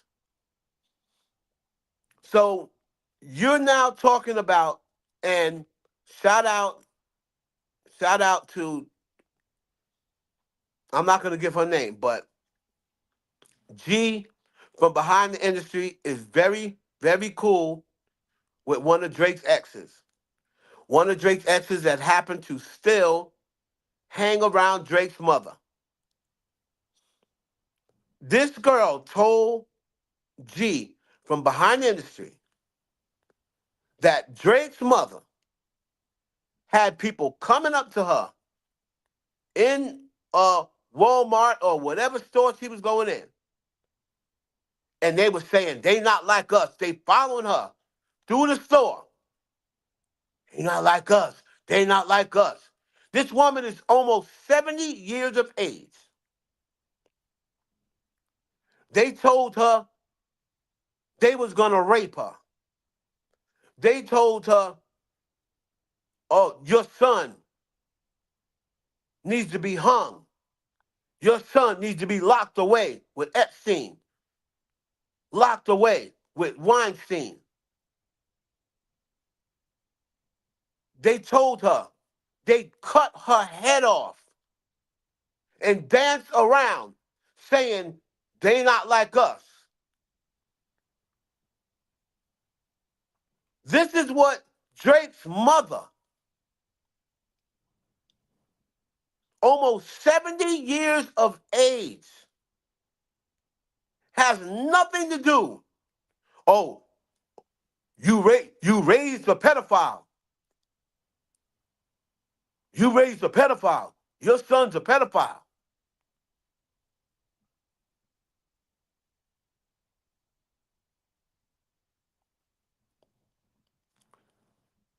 Okay, now here we go. I'll address that. Maybe. Number one, those two things are nowhere near the same. Number two, Number two, repeat, since you made that statement like you was writing, and I'm not just you, a lot of people do this. But like I said, I'm here to set y'all straight. You said none of it's funny. Just like I didn't think it was funny when he said K Dot's son isn't his. It's all wrong. Okay. When did he say K Dot's son wasn't his? Tell me what he said. Because your quote is when he said K Dot's son isn't his, it's all wrong. So tell me when he said K Dot's son wasn't his. Tell me.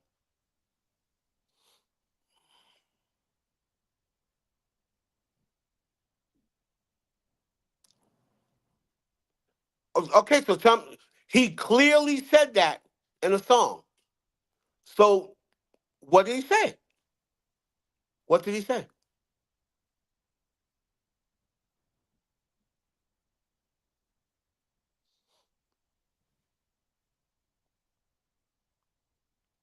What did he say?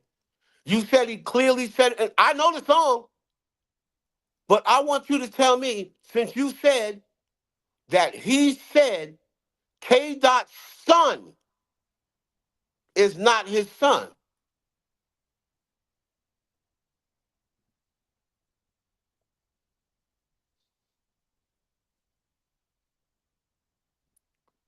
Okay, no. He said Dave Free was the father? That's not what he said. That's not what he said. That's not what he said. Not what he said. He didn't say Dave Free is the father of your son. That's not what he said.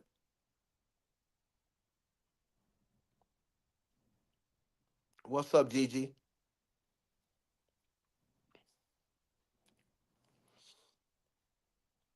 He said, first of all, he never said son. Don't Kendrick got 2 kids? Right?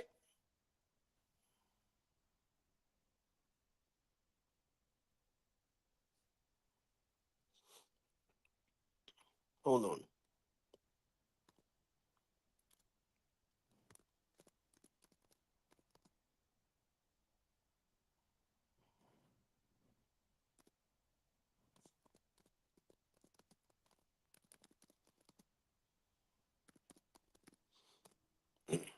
That's not what he said.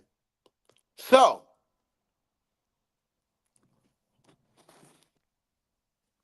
here's what he said.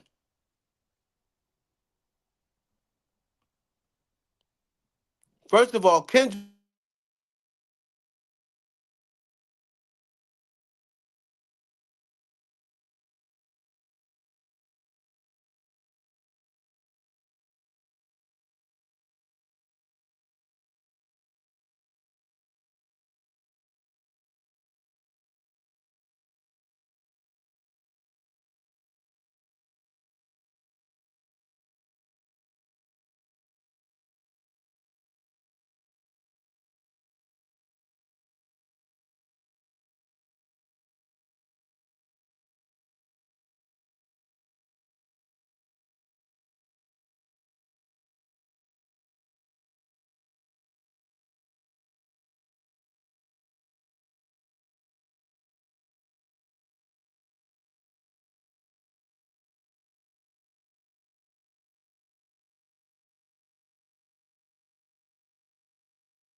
What about now? I said, what about now? Can you hear me now?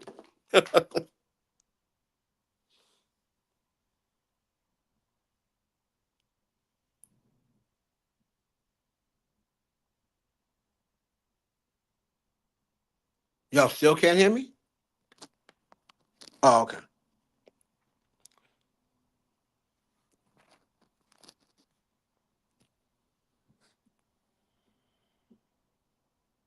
Y'all can hear me, right? Put in the chat if y'all can hear me.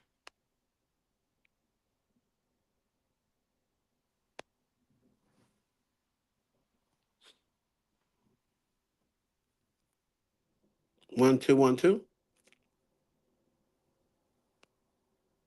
1, 2, 1, 2.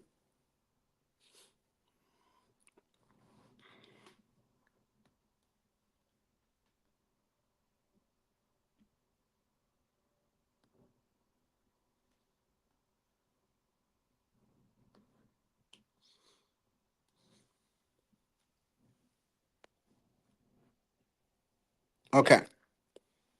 So, what he said was, I heard one of them kids might be Dave Free. He said, I heard. He didn't say, your son is Dave Freeze. He didn't say that. He didn't say, your kid is Dave Freeze's kid. He didn't say that.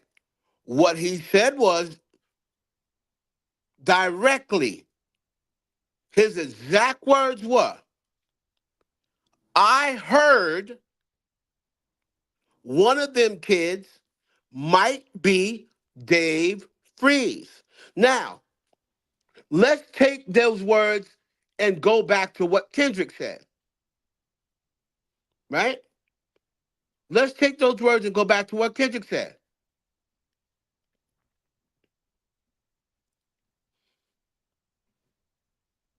If Kendrick Lamar said, yeah, I heard you might be a pedophile. That's different, right? That puts a whole different spin on it. If Kendrick Lamar said, yeah, I heard you was a pedophile. I heard you might be a pedophile.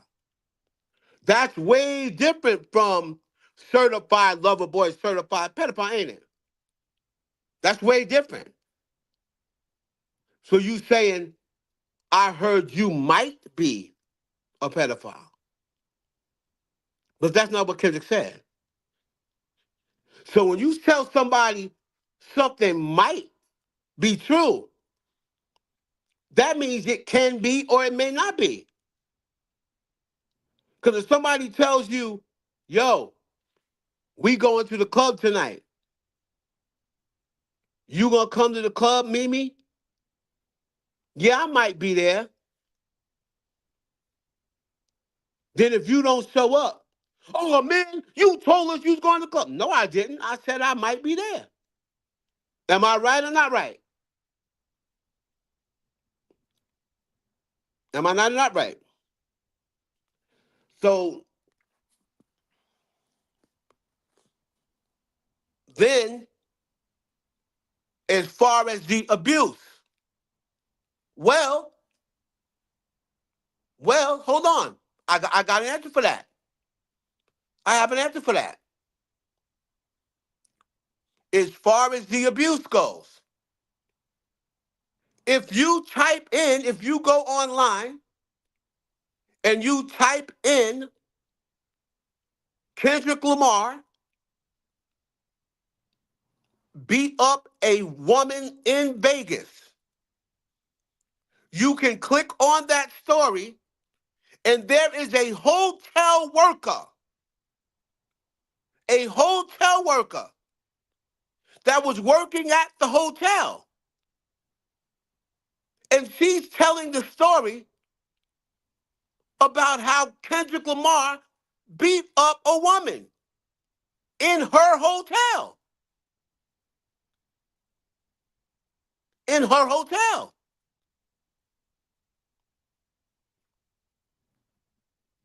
Can you find a story about any of them women saying Drake is a PDF?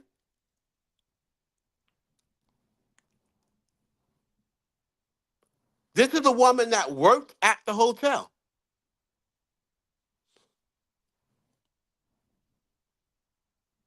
Right? Whether it was true or not, that's up for y'all to believe.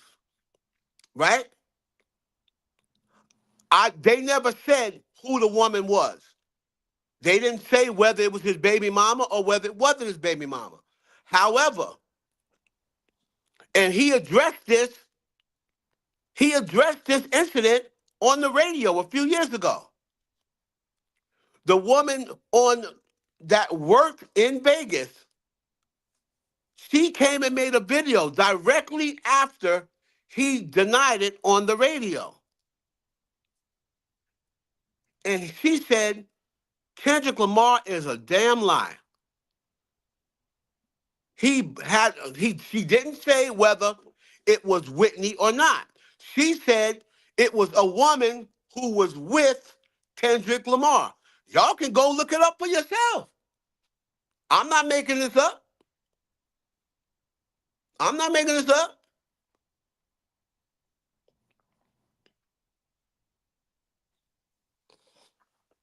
So she said, I worked at the hotel, such and such. She said what date it was.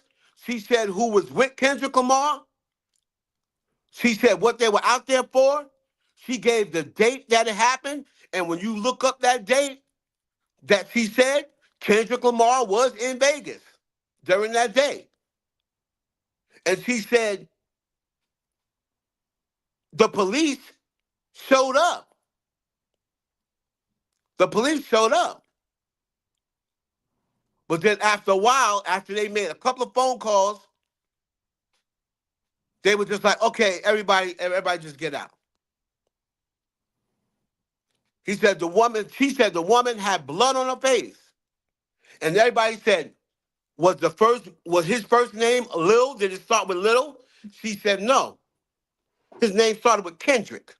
And they said, now this is not around the beef neither.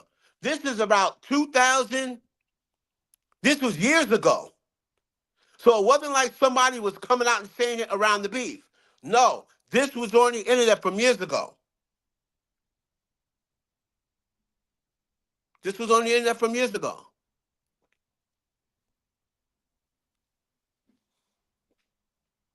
So it's all a matter of whether you want to believe it or not. But I bet you one thing, you let Millie Bobby Brown had come out and said, Drake sent me nude pictures, or Drake sent me sexual texts. You let Millie Bobby Brown had came out and said that. Y'all would have believed her, right? Y'all would have believed her.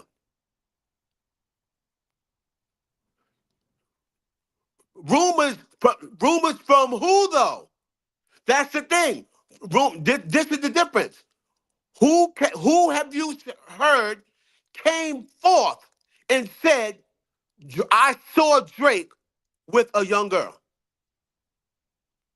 Those rumors started from the text messages that Millie Bobby Brown said he texted her. That's not the same thing. That is a speculation. That is a speculation because he texted Millie Bobby Brown. She came out and said what the text messages said. That's not a rumor. That's a speculation. That's not a rumor. A rumor is, yeah, I heard that Drake slept with Millie Bobby Brown. That's not a rumor. And it's nowhere near the same thing. It's nowhere near the same thing. And when you spoke to those women, all of the women in question. They asked Millie Bobby Brown. She said, Drake has never texted me anything inappropriate. And she even said, you think that he's the only adult celebrity that I talk to? There's plenty of adult celebrities that text me. There's plenty of adults that watch my show and hit me up. See, that Drake isn't the only adult celebrity that I talk to. Billie Eilish, what did she say? He texted me to say he's a big fan. That's nothing. I'm glad he's a big fan of mine. I'm a fan of his. What is the 17-year-old? Because we all want to talk about the 17-year-old girl. That's the one y'all always go to, right? What did that 17-year-old girl say? She came out and defended Drake and said, number one, I was with my father. So I asked my father, could I go on stage? Number two, I was in Milwaukee where Drake didn't even pull me on stage. His security came and asked me how old I was. And she said, I'm 17. 17 in Milwaukee was of legal age. That's why they let her on the stage. And she said in her video, my father was with me. Nothing happened. That's crazy. Nothing happened. My father was with me. And his security pulled me on stage. He didn't even pull me on stage. The other one that y'all like to use is Jimmy Jam's daughter. There was a rumor that he was out to dinner in D.C. with Jimmy Jam's daughter, who was 16. Jimmy Jam's daughter came out and said, that was not me. I did not have dinner with him. I have never been out on a date with Drake. I took a picture with him because my father got me tickets to the concert. I'm a big Drake fan. I went backstage and I took that picture with him. And she said, my father took the picture. And she said, I never went to dinner with Drake. I've never been out on a date with Drake. He took that picture with me. She was hugging him. She took that picture with me. When my father was right there, my father took the picture. And she said, I've never been out on a date with Drake. Now, these are all the facts. These are all the facts. This is not stuff I'm making up. This is stuff that y'all can look for yourselves. So it all, like I said, it all comes back to who you believe. If you want to believe Drake is a pedophile, that's because you want to believe it. You can't say you've seen proof. I've seen proof. No, you haven't. No, you haven't. Because you texting another celebrity is not proof that you're a pedophile. That's dumb. I have my friends send messages to my 10-year-old daughter all the time. My daughter has a Facebook that I run. If she posts pictures of her in gymnastics or she posts pictures of her basketball tournament, my friends send her inbox all the time. Go pay, do your thing, such and such. Cardi B DM'd my daughter. Does that make Cardi B a pedophile? Because she DM'd my daughter? It doesn't make you a pedophile that you DM a minor. What makes you a pedophile is what you say to the minor. That's what makes you the pedophile. It don't make you a pedophile if you text a minor. That don't make you a pedophile. It makes you a pedophile what you text the minor. If you text the minor, How was school? Stay good. Stay in school. Keep listening to your parents. That makes you pedophile? Because of their age? You ever watch the show, Oh, To Catch a Predator? When do they arrest them? When do they arrest them? When they show up at the place attempting to meet the minor. Do you know how many of those people that they see online and they're talking to the girl? And as long as that person never says anything sexual, they can't do anything to them. So I filmed a couple of episodes of To Catch a Predator. So I see behind the scenes. I know what's going on behind the scenes. And in order for them to get those people who actually show up, do you know how many months and how many accounts they got to work before somebody finally makes the mistake and show up? They could be working on with one person for months and months and months before somebody shows up. And what's happening those other times? They go on websites, guys are talking to the girls, and the girls say, I'm only 13, is that okay? You know guys that say, well, there's some that say, no, I can't talk to you anymore. There's some that say, well, I mean, we're just keeping it friendly. We're talking about a game or whatever else. It's okay. It's cool. And as long as they continue to talk about a game or talk about something else or talk about how things are in school, they can't get in trouble. They can't get in trouble. It's not a crime talking to a minor. It is a crime using sexual innuendos, sexual talk, flirting with a minor, using sexual flirt.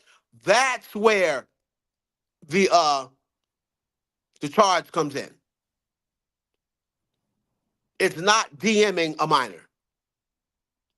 It's not uh, talking regular to a minor. That's the reason why Doja Cat, when she texts that 16-year-old, she texts him, she didn't say, oh, you're cute.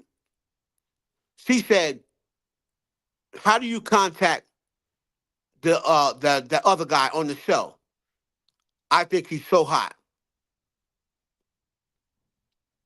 That's why when at first they tried to get on Doja Cat, say, what you doing texting a minor? But he said it wasn't nothing. She wasn't trying to get at me. She was trying to get at my friend. She just wanted to know information about my friend because she said she was too shy to hit him up. And since we were following each other, she messaged me. So I don't be like telling people in my daughter's inbox, hey, what you doing inboxing my 10-year-old? They be like, nigga, I just said, keep it up. Keep up the good work. Do your thing, Pepe. A lot of my friends, men and women, inbox patients. Now, if I ever seen somebody inbox her, oh yeah, you're looking pretty, then we're gonna have a problem. Then there's gonna be a problem.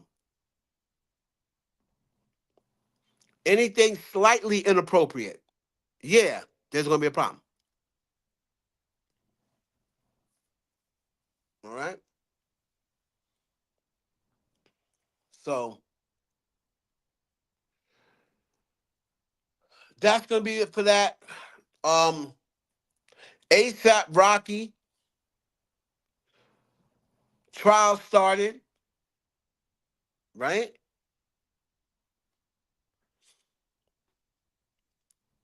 and it's the final trial readiness conference. Basically, they're just talking about, what's about to happen, go to trial. They asked, was A$AP Rocky's wife, was Rihanna A$AP Rocky's wife? They want to know that. Hold on. They want to know, is Rihanna A$AP Rocky's wife? They want to know what exactly to refer to her as, because when they are going out to do the trial, they need to know if anybody has heard of A$AP Rocky and his girlfriend Rihanna or his wife Rihanna, and they need to know what they're going to refer to A$AP Rocky as.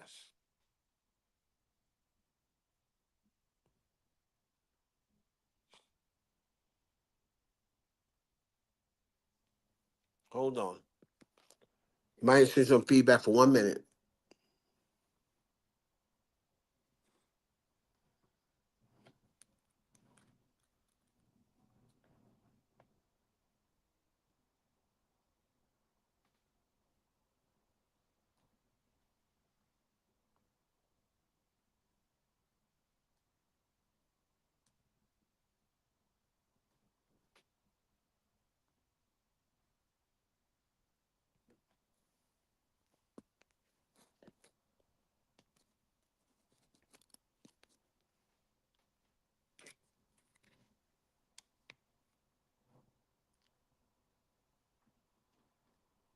When you can have a big fish, why go for a small fry? Well, again, if you are dating somebody over 18, I don't care how old they are. If they're over 18, it's not my business. They are free to do what they want.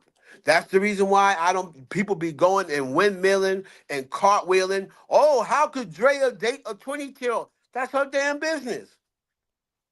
He ain't 16. He ain't 15. He ain't 17. That's her business. If that 22-year-old wants to date 37-year-old Drea, that's his business.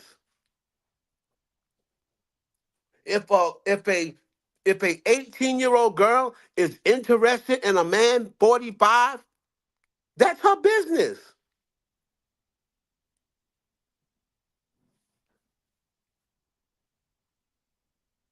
When my daughter turns 18, I can't tell my daughter not to date a 50-year-old. I could be mad about it, but I cannot make my daughter not date a 50-year-old when she turns 18. Ain't nothing I can do about it. You may not like it. You may not want her to, but ain't going to be shit you can do about it. You can express your disapproval. You can say, I don't like that. I don't like that you dating a 50-year-old. I don't like that you dating a 40-year-old. But you can't do nothing about it once they turn of age. Only thing you can do,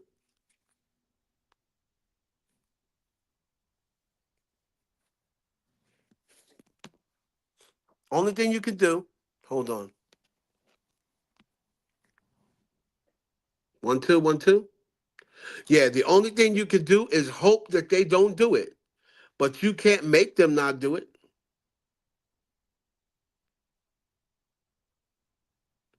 Right. It don't matter. That's not our business. Jazztivity, that's not our business. Oh well.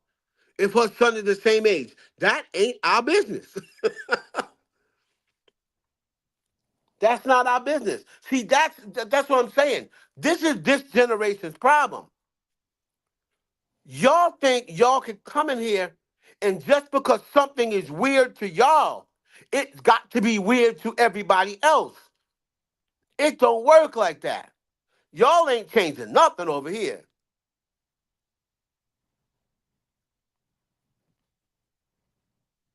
Y'all ain't gonna make me feel weird. Y'all ain't gonna make nobody that's been here feel weird.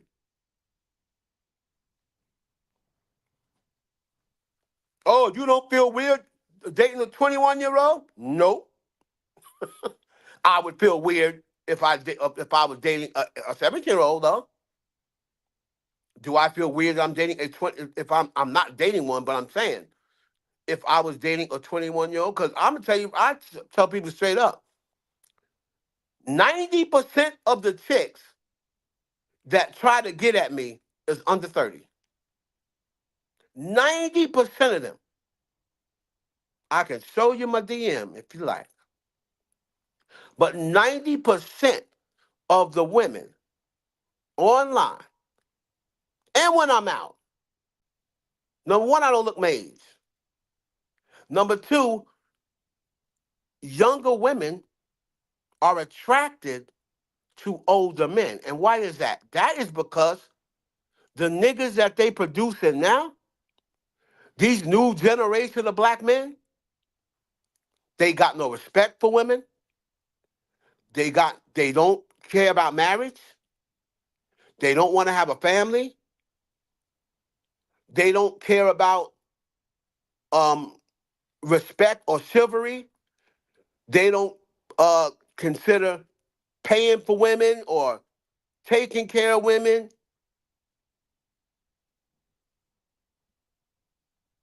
They're loud. They're disrespectful.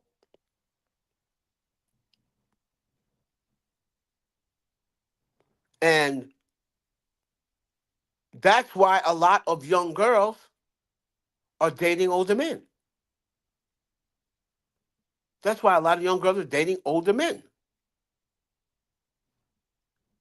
And every single time, I'm not going to say everything, but 9 times out of 10, when you look on the news and you see a man killed his child or killed his baby mother and his child, what age are they? Mostly every single time they under 30. Almost every single time they under 30. Almost every single time they under 30.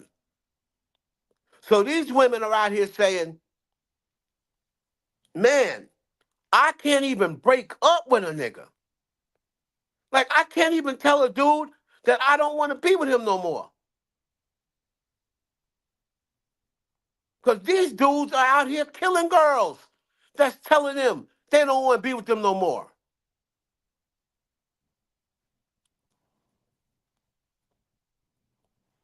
All you got to do is look at the news. All you got to do is look at the news. And it'll tell you all of these people, right? All of these people, most of these people these days, you see domestic violence.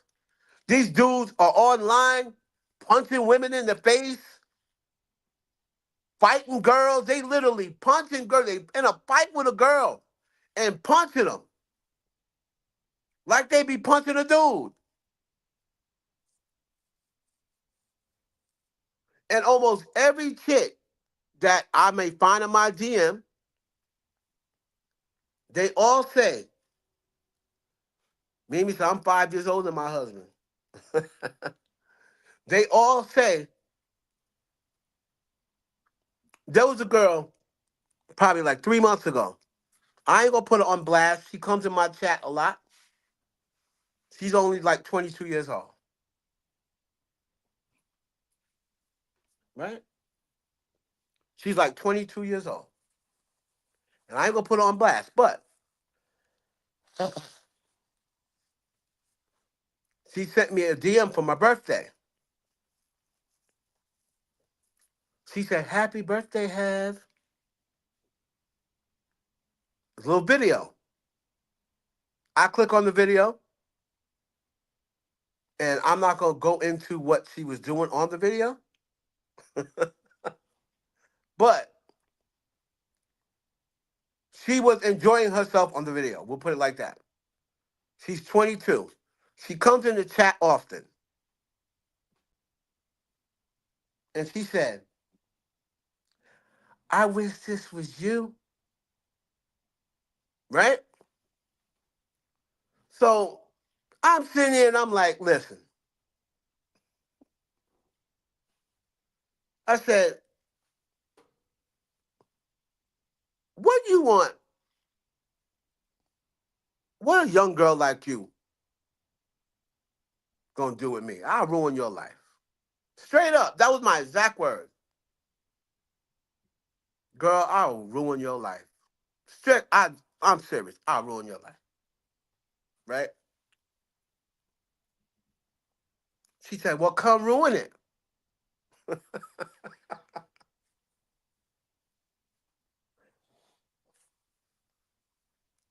And hey, gotta respect it. And she said, well, the guys around my age, they ain't shit. They got nothing going for them. They're not trying to have nothing going for them. They don't think about their future. They don't care about their future. The only thing they care about is living to the next day. They say, oh, I don't know if I'm going to be living 5 years from now. I don't know if so why would I be worried about 5 years? She said when she asked him, where you going to be in 5 years? What's your plans for your future? I don't even know if I'm going to be around 5 years from now. And she was saying that's the mentality now of younger guys. So because you have that mentality, you're not going to plan for your future. You supposed to plan for your future with the mentality of I'm going to be here. I'm going to live. You're not supposed to have that nigga. Oh well, I might as well not plan for the future because who knows if I'm ever going to be here. Well, what happens if you are here? Then what you going to do? Then what you going to do?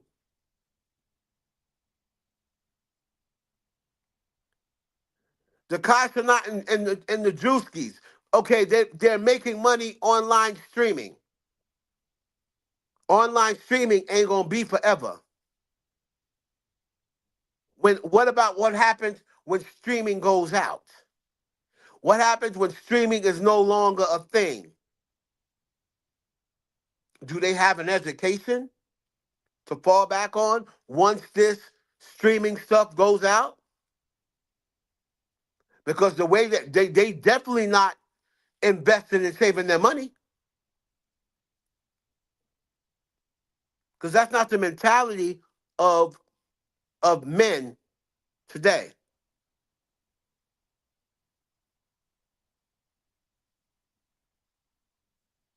That's what you consider a high value man just because he's making a lot of money streaming. So you consider that as a high value man because he's a streamer and he makes millions of dollars streaming. That's not going to give him respect for women. Right. And let's see how long it lasts. Let's see how long it lasts.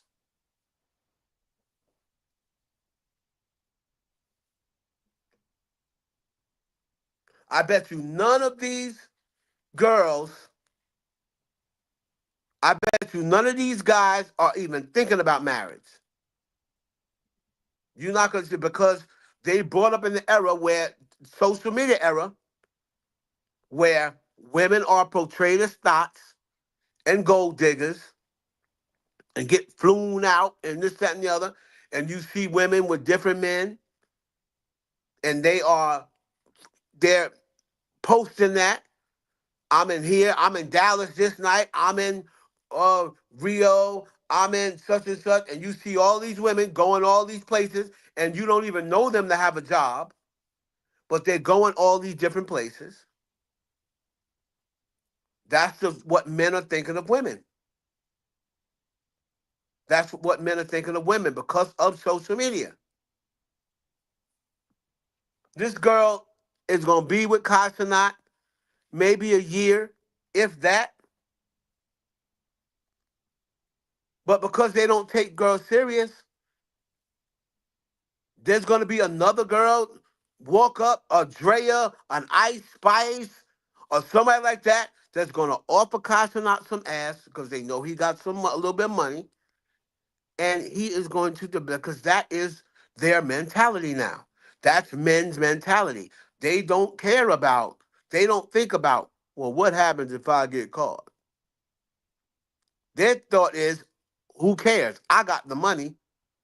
She ain't gonna say nothing. And if she leave me, I'll just find somebody else because I'm the one with the money.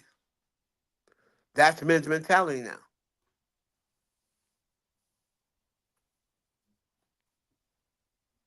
You know what I mean? And like I said, he's young now. He's not thinking about getting serious. But there are some women, because women mature faster than men. So there are some women that is Kai Sinat's age that they're thinking about getting serious. They want to be in a serious relationship. They want to be with a man that is going to protect them and take care of them. And so they want to start a family with him. So is Jello Ball. He's young, but you see he had a baby with Miss Nikki Baby. He's with Miss Nikki Baby. Now, let's see how long they stay together now that he got a hit record and a $12 million contract. Now girls are going to be on him. Before, he wasn't really the known brother of the Ball family. But let's see now that he's the big deal right now. Let's see how long he stays with Miss Nikki Baby. But Miss Nikki Baby don't need Jello Ball. Miss Nikki Baby was born rich. Her parents were rich. So Miss Nikki Baby probably got more money than Jello Ball because she was born into the family business.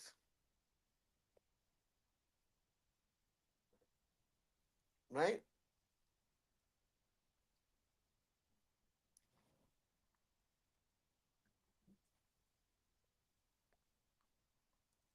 Let's see. Why does it keep kicking me out? Let's find what happened with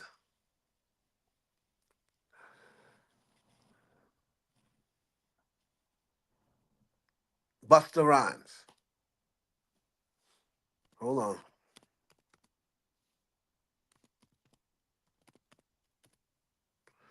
So again with ASAP Rocky, I'm still not really into that much because they haven't selected a jury or nothing.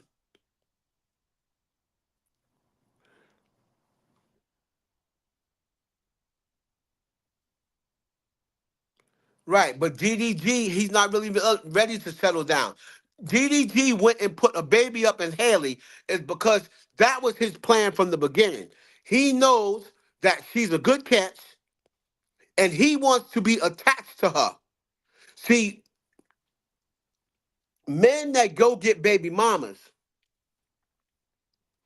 they have this mentality that, oh, I'm her baby father. I'm going to always have dibs on that pussy. That's a lot of baby fathers' mentality, especially young ones. He thinks that because he was the first and he's the first one to have a baby with her. That's why he's saying, "Oh, I only want to have babies with Haley. I might get into a relationship with other girls, or I may sleep with other girls, but I only want to have baby. If I have any more kids, I want it to be with Haley. Like that's gonna be, ooh, she's special. He only wants to have kids with her. Oh, but you'll smash other girls, but you only want Hallie to be the mom." And some girls think that makes him special. Oh, he said he don't want nobody else to have his kids but me. So you ain't nothing, bitch. You just a thought that he fucking. Yeah, but he's fucking her. He's fucking her. Regardless of whether he's not going to get her pregnant, he's still smashing her. So you're not special enough for him to only smash you. He only wants you to be the mother of his kids because he knows, number one, that you're a good woman, and he wants a good woman to be the mother of his son. But you're not a good enough woman for me just to be with you alone because I'm still young. See? Because I'm still young.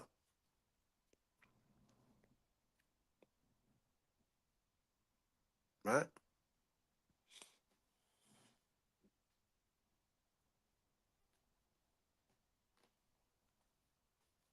Mm.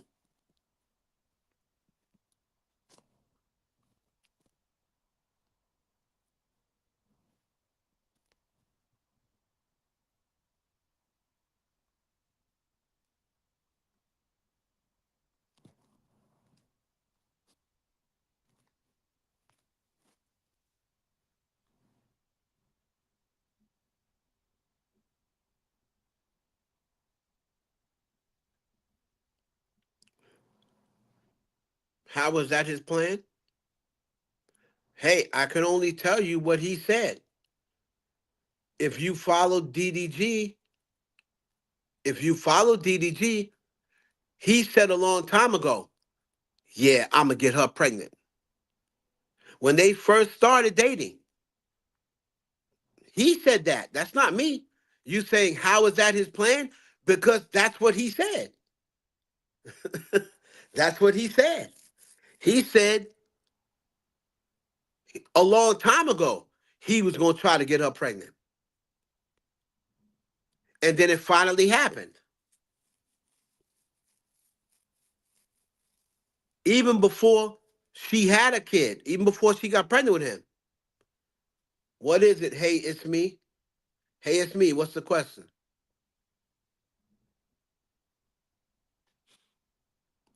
Is it true if a man is serious and genuinely wants a woman, he will marry her in 1 or 2 years? I mean, no, I don't think there is a time limit on when he's going to actually marry her. But I do think there is a time limit on commitment, on when he commits to her. So you don't got to marry. He don't got to say, yeah, I'm going to marry you in 1 or 2 years. No, that doesn't mean he's not serious about you. He may not be in his where he is in his career. He may not be there, right? Yet. But that don't mean he ain't going to get there, right?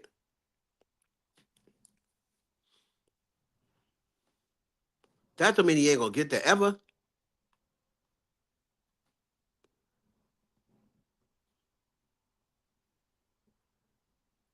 But I do believe that he should show some sort of commitment within a certain amount of time that lets you know, okay, I'm not wasting my time. Within 1 or 2 years, if he plans on being with you, he should at least have gotten you some sort of ring, engagement ring, promise ring. I promise that if we are together a year from now, we'll get engaged. He has to show some, I believe in 1 to 2 years, he will show some sort of commitment if he is really serious about being with you. I'm not going to say that he has to marry you in 1 or 2 years, but he will at least show some sort of sign. Oh, moving in together. Oh, get engaged. Right? And a commitment does not mean a baby. That means that they're only required to be committed to the child. They're not required to be committed to you. So men, most of the time, men get women pregnant because they trying to cop block. Let's just be honest. Men, I'll say it again, men, most of the time, get women pregnant because they trying to cop block. They don't even know whether they are really going to be with this woman. They have no idea. They don't care that they have not committed. But what they want to do is put a baby up in them So you will at least for the next 18 years have to deal with them in some shape, form, or fashion.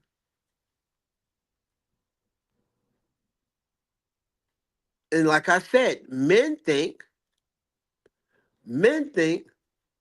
oh, I'm always gonna have dibs on that. I'm her baby father. That's what men be thinking.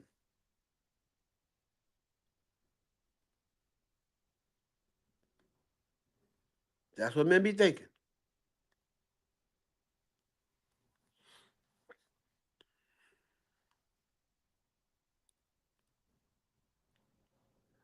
Is exactly, Ariana. Exactly. Exactly. Because people are selective. People are selective. That's why.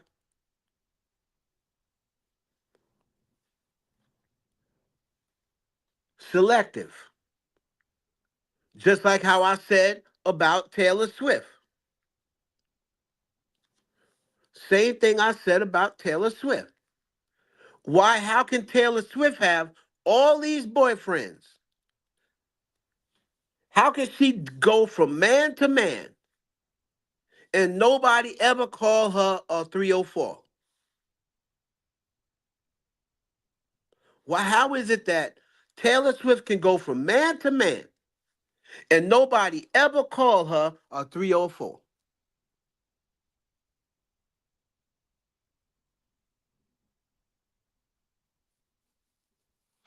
Right? But let's get in to Busta Rhymes. Let's see what they're talking about.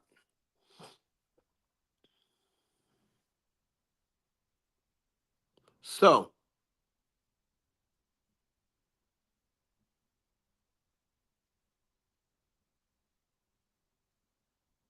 Busta Rhymes, Rihanna can walk outside wearing anything and folks praise her, but let it be rapper's baby mama. That's true. That is true. A$AP Rocky winning because he successfully trapped Rihanna. Yep.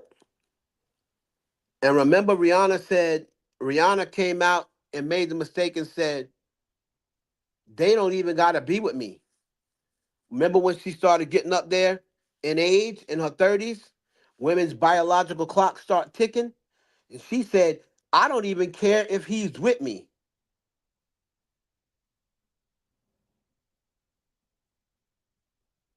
I'll take care of the baby. He don't even got to stay around. And A$AP Rocky said, oh, word? Okay, cool. I ain't even got to stay with you? Cool. And I believe they're going to have one more. I believe they're going to have one more. Yeah, but, and that's not it either, Jazz Tiffany, because there's a lot of fashion icons out there, but they still get dragged. That's like me saying, you know, uh, well, Kim Kardashian's a damn fashion icon, but they drag her, and she's been married.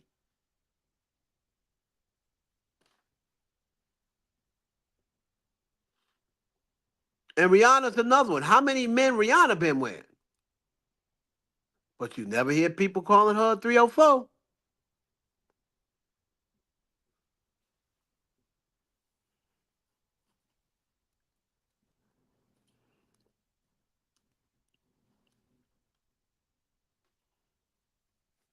Anyway, I don't know what is taking this thing so long. Let me stop sharing because this thing tripping.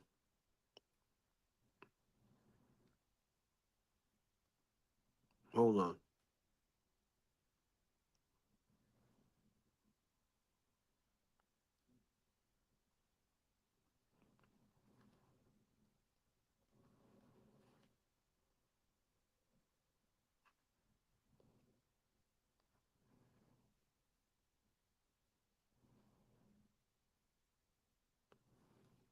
There shouldn't be no problem with this damn thing. So anyway, it's a Busta Rhymes story, right? It's a Busta Rhymes story where it says he allegedly. Okay.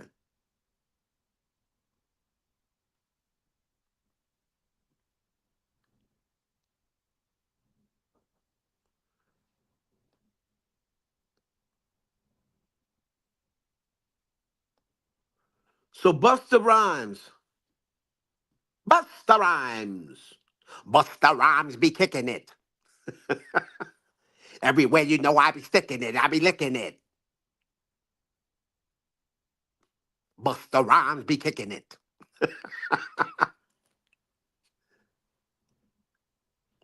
Cause when I step up in the street, I always step correct.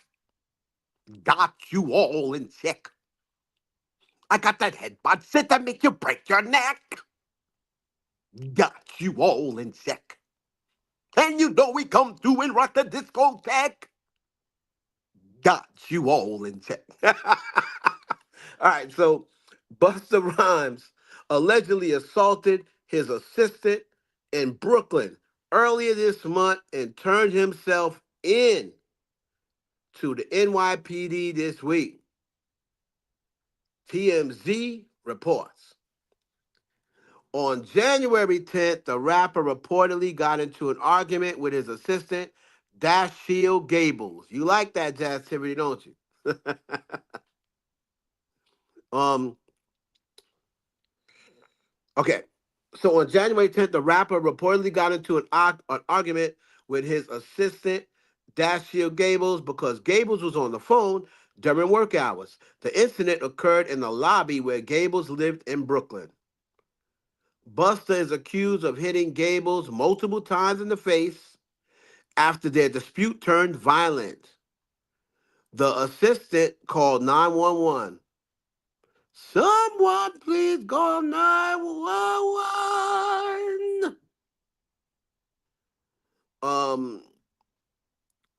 While the rapper allegedly ran off, Gables was taken to a hospital for an eye injury.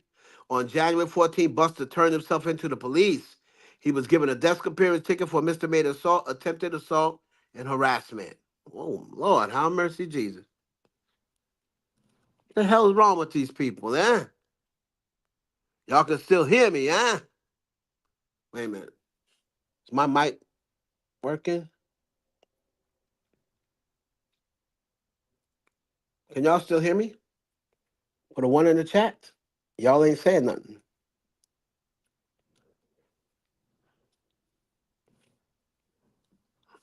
Let's see here. Hey, it's me. I honestly love 304 because they're fun.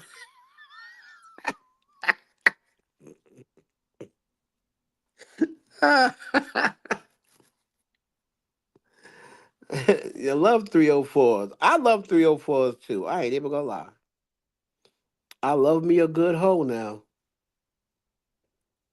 She gotta be a good hoe though. Like I don't like bad. Like you have to be like a good like whore. I don't. If you're a good whore, I fuck with hoes. I fuck with whores. That's why I fuck with. You have to be a good whore though, because I won't even fuck with a hoe if you're not a whore. Like you need to be a whore. Go all out. Go all out. I don't like sneaky hoes. Like I like real whores.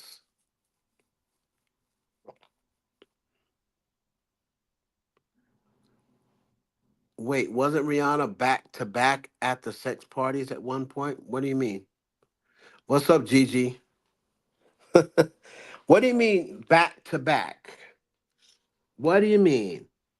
Explain what you mean. Hey, it's me. Okay, let's look at what they're saying about Method Man. All right, let's look at what they say about Method Man.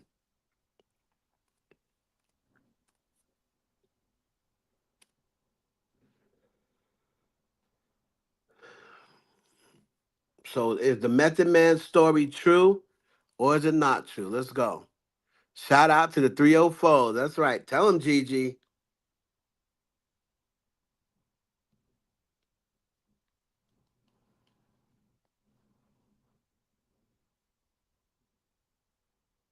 Okay.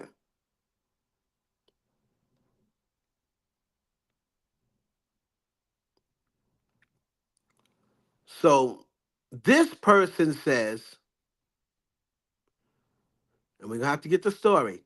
So this person says, imagine ducking and dodging Method Man all over Staten Island for 10 whole years after you violated his daughter, and one day you in the gym and get the sonic rings knocked out of you from some old shit. And this nigga Method Man is not no little nigga. Pause.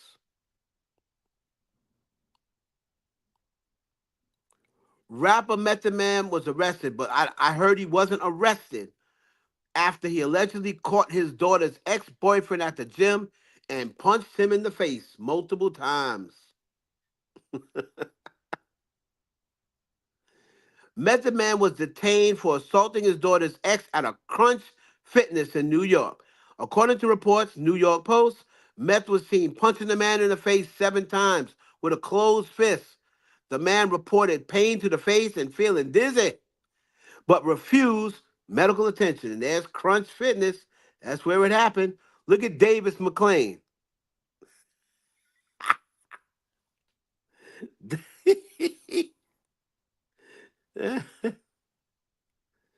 Look at old David McClain. Here's an update. I spoke to a rep for Method Man on current reports that he allegedly assaulted a man. His rep tells me, okay, this is from Brown Girl Grinding. I know her. I trust her. I trust Lauren. All right. This is what the rep told Lauren. Original reports of the incident by New York Post stated that Method Man had gotten to an incident with a man who used to date his daughter, punching him 7 times in the face. According to an outlet, complaint report was filed with police mentioning the above, but it also states, all right, but it also states Method Man was not arrested, all right? So he caught old boy for something old. And guess what? Old boy took it like a champ. He said, you got me. Girls, he's too fine to be locked up. He's innocent. Ain't nobody saying that about Diddy, though. Ain't nobody saying Diddy too fine to be locked. Mm, okay. So, according to Brown Girl Grinding, he wasn't arrested. He probably caught old boy on something he's been, he violated his daughter probably years ago. And his daughter, I believe, is what, 29 now? He must have violated her when she was in her teens. And he done caught him out there. And boy, you let Davis McLean catch you, and he done punched your lights out.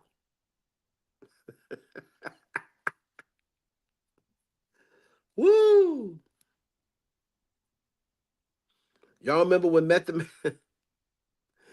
y'all remember when Method Man went off on Wendy Williams? Child. Hold on.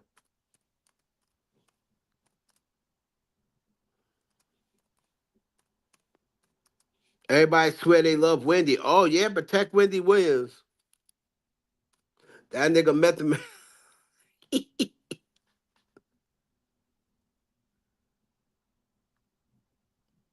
Look at Matt.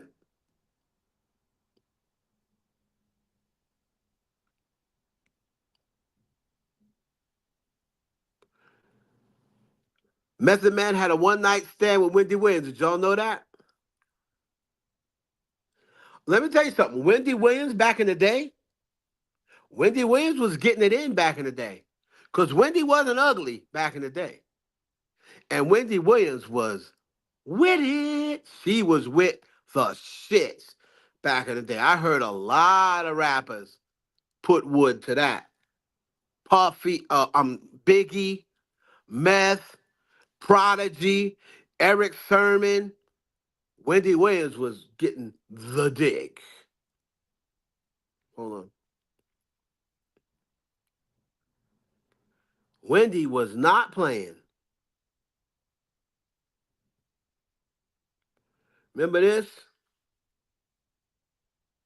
Hold on. TV. MTV. What did they say? They said that you were going through something with your wife. Like I think she was sick or something like that, right? Yeah, she was sick. Is she all right now? I like to thank Wendy Williams for bringing that to the masses because she didn't have to go on the radio and say that shit. I like to keep stuff like that private, but yeah, she was sick. But everything's all right now. All right. Better than what it was. Well, then that's what's up. That's what's better than what it was. That's what's up, man. I know a lot of us go through it. You know what I mean? I be feeling like, yo, that ain't nobody fucking business right there, though. I'm sorry. That's just how I feel about it and shit. That's her business. She didn't want anybody to know about it. You know what I'm saying? And I respected her wishes right there. So for the media to bring that and put that shit out there like that, I think that shit is mad tacky and disrespectful. Yeah, well, you know what? We won't even run that, man. So don't even worry. No, y'all can run that. I want that to be ran. I'm talking about as far as the way it was done in the beginning, because she's past all that now. But when it was going on and all that, and people, it was done by. I'm gonna give you. Wendy Williams did it. All right, her. She's the one that did it. You can attack me any way you want to. I'm in the entertainment business, but you don't attack my family, man. My wife ain't got nothing to do with that, man. At all, nothing to do with that. You did not have to do that. Her family members didn't even know she was sick. We still live in our same community where we used to live at. The people that lived around us didn't know she was sick till you said that shit. Everybody looking at her, staring at her. You know how uncomfortable that makes somebody feel, especially somebody that's going through chemo? Stupid ass bitch. Bad enough she didn't have her hair on her head. You think she wants people staring at her, pointing at her, talking about how sick she is? Nobody knew anything until Wendy Williams said that shit. Yeah, she hasn't won a lot of fans, man. She don't. Ooh. Y'all remember that? And then people be wondering why nobody feels sorry for Wendy. And as somebody said, in 2006, Wendy Williams revealed on her WBLS show that Method Man's wife, Tamika Smith, had been diagnosed with cancer, despite the fact that the rapper and his wife wanted to keep that information private. Following Williams' on-air revelation, that's when Method Man appeared on that show. And he said that's nobody's business but her own. So Wendy Williams, that's the reason why. When a lot of people say, how come nobody is defending Wendy? That's why. A lot of people really don't care that Wendy Williams is sick. So when she's talking about, oh, Puffy, oh yeah, it's about time and stuff like that, Wendy, a lot of people are saying the same thing about you, sis. A lot of people are happy that you in that conservatorship or that you going through what you're going through because of all the grief that you cause everybody. So there's no reason you saying, oh yeah, it's about time. It's about time for Puck. A lot of people are saying it's about time for you. And I'm sure Method Man is one of those people. Right? I'm sure Method Man is one of those people.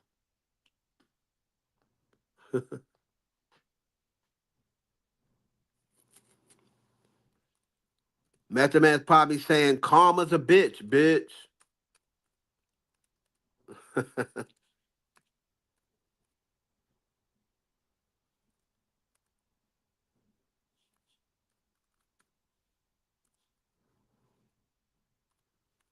So is Wendy Williams sick with dementia or not? Because she didn't sound of it because of radio interview. I don't know whether she's sick with dementia or whether they're drugging her up or whatever the case may be. But Wendy, she has good days and bad days. Right?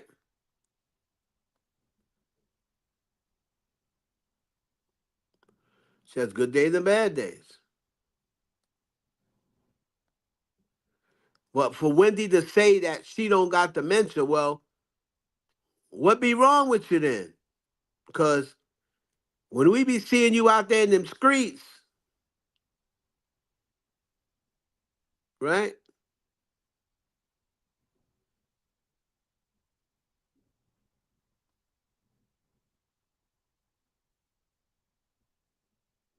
We be seeing you out there in them streets, you don't be looking the same as you was when you was just talking. You know what I'm saying? So, I don't know, man.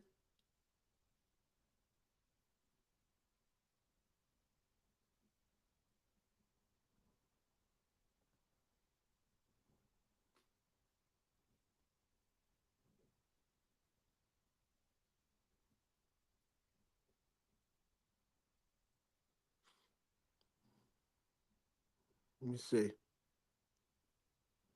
Is this gonna work? Might not even work.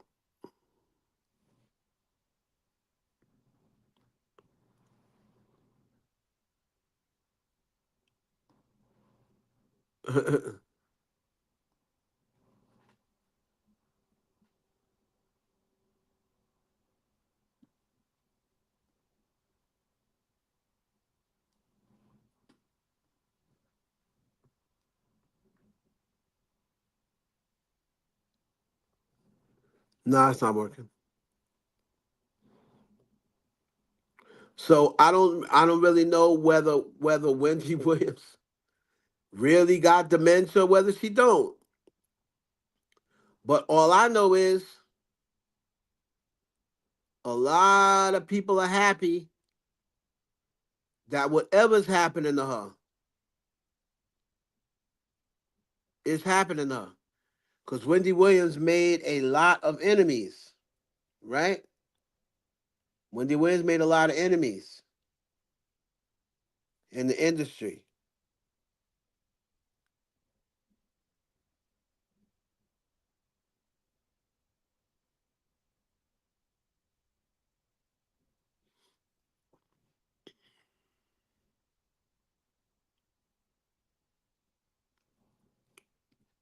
Hold on a minute.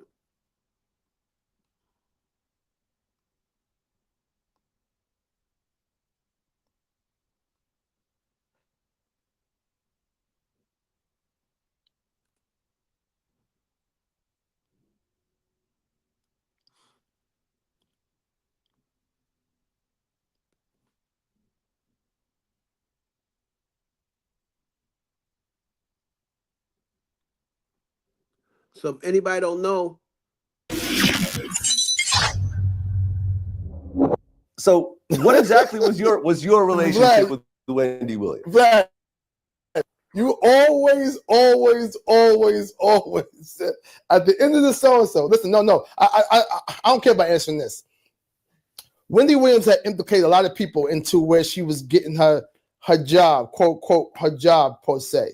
And a person like me, I never thought that it will get that far. So when I heard all these names get brought up besides me, I thought it was a ploy for her to get what she get with stardom. So you know what I mean? Because people already knew me. I'm not gonna get back on all the, because we had this conversation last year with you before, whatever. And but again, I could have easily, put that dirt on her, as far as what she did and how it went down, because she was a fan of mine. Me and her was friends the whole nine. And then for her to do that, it kind of made me look at what happened with Puffy, when Puffy got her fired and people was, and her and Tretch had the argument. Then you start hearing Red and Meth, you start hearing people like that. I knew, oh, this is a big game. This is a big, the ploy for her to get famous, because all of a sudden it's 1,000 names. So everybody's doing that too. So at the end of the day,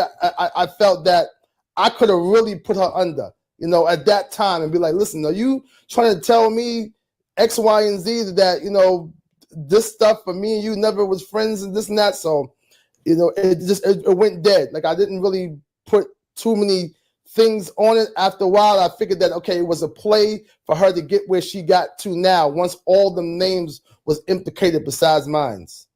Now, were the two of you romantic or just friends? Nah, it wasn't no romance. Now she was just happened to be a fan of mine. You know what I mean? As far as this, again, people can go back and so and see that she played the songs on 98.7 Kiss at the time and this and that. She used to always talk about me all the time. You know what I'm saying? This and that. So she was again, you could tell that you could tell she liked me in the whole nine. You could tell that whatever. And for it to get to that point, I just never went at her. I never thought to go at her. You know, I never thought for that part. But again, you heard other stuff that you probably heard out there, and what you heard was true. You know, if you heard that, it's the truth. Well, I just never knew the part. I mean, because I guess the way it was presented, like in Unsung, was that y'all two had sex and you gave her like some bus tokens and she was mad about that. Like that's the way it was. No. I ain't giving no bus tokens. She was dropped off at the train. It wasn't no bus token. She went to the train. But I ain't drop off. My boy did. Okay. Because I didn't even know this. I didn't even know that you guys even knew each other. And everybody around me can verify that story. That's what I said before. It's so long ago though. But again, she's grown. I'm grown now. But everybody can verify that story. Everybody know me, Vlad. If you couldn't, I don't give anybody talk about anything about some niggas' wives like Murray and Keith said on Unsung. They'll tell you. Nobody can front on me as far as when I was out there and I was the number one so-and-so. I don't care if you was married, if you had people who are married to these girls now or got boyfriends from them right now, they can all say, yo, yeah, I know Eric. Because that's how I was moving in New York City, period. And that is a fact.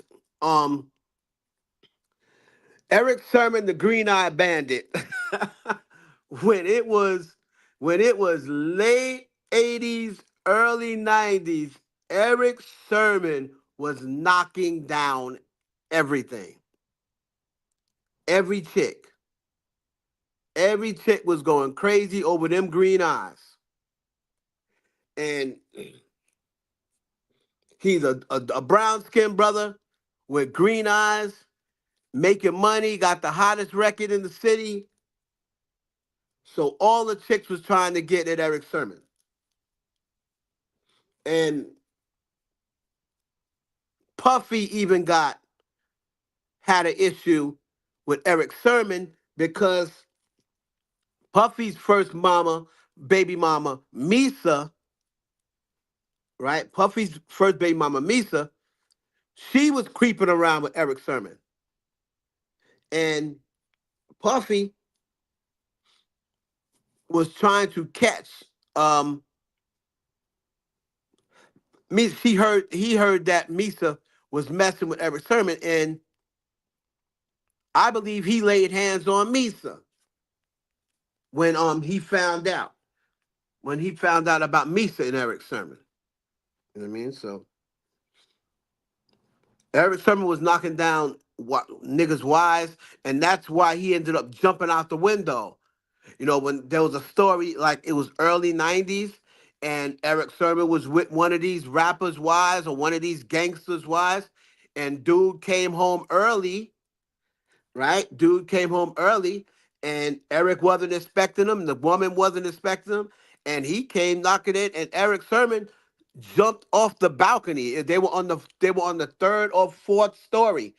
He had nowhere to go. He jumped off the balcony and fell into a ditch and broke his leg. And then the story, Wendy Williams went and spent the story that said he tried to commit suicide because of the gay rumor. So she was even still on Eric's head top even then. I thought you were going to Puff, got green contact.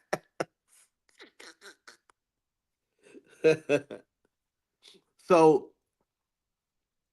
and then Wendy tried to spin that story and was saying, oh yeah, he tried to commit suicide because people found out he was gay. Right. Right. Exactly. Exactly, Gigi. Exactly.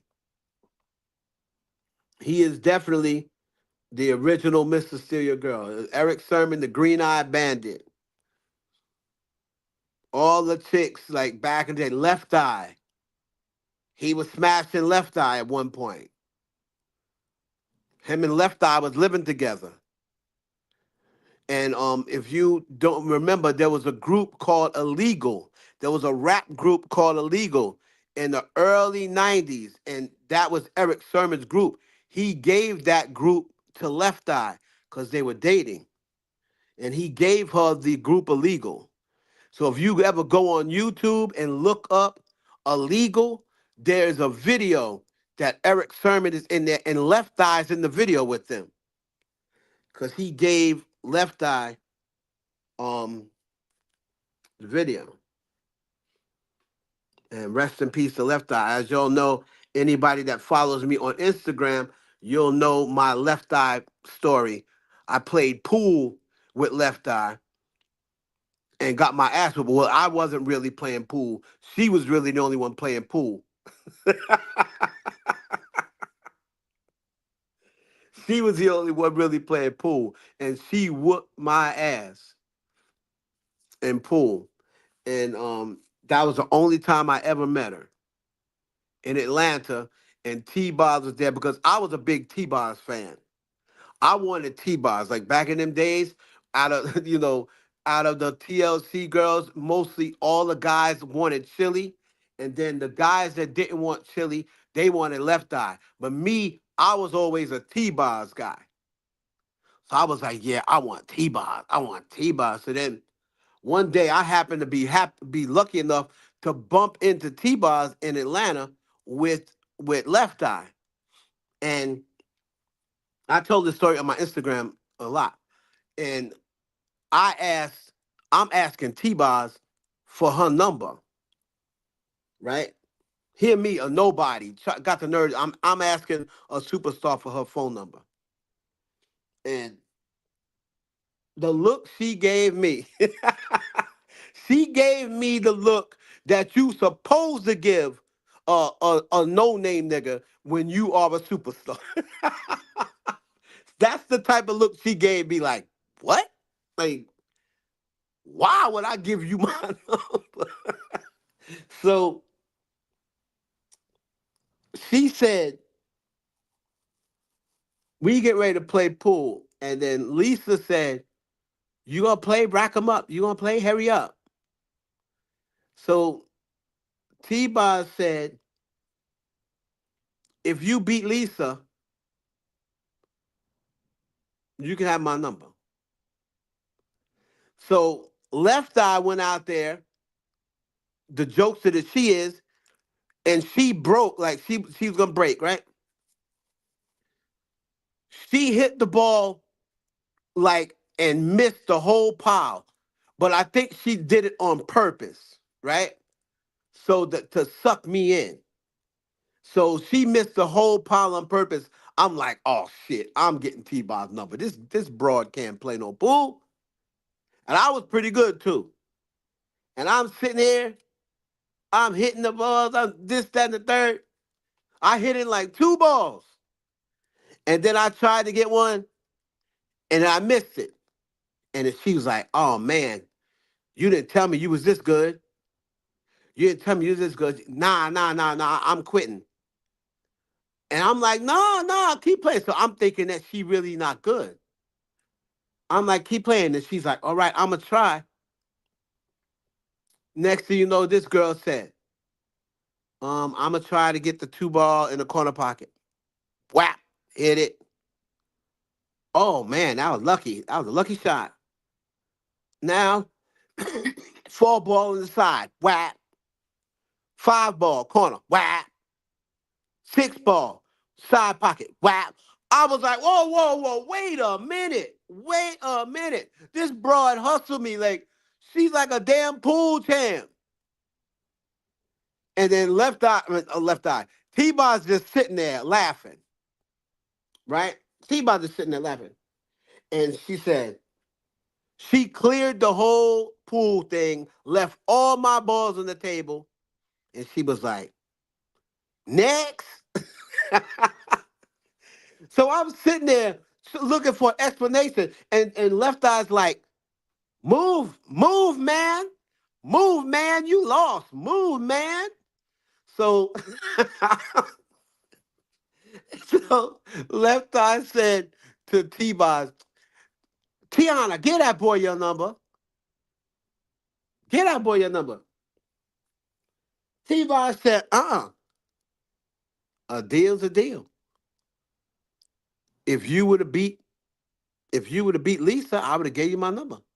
So obviously, my number was not that important to you because you didn't beat Lisa. I'm like, you knew good and damn well I wasn't gonna beat her. That's the reason why you said if I beat her, you give me my number. You had no intentions on giving me your phone number because you knew I couldn't beat Left Eye in no damn pool because he's a damn pool shark. And she was like, deal's a deal, baby. She walked off. I didn't get a number neither.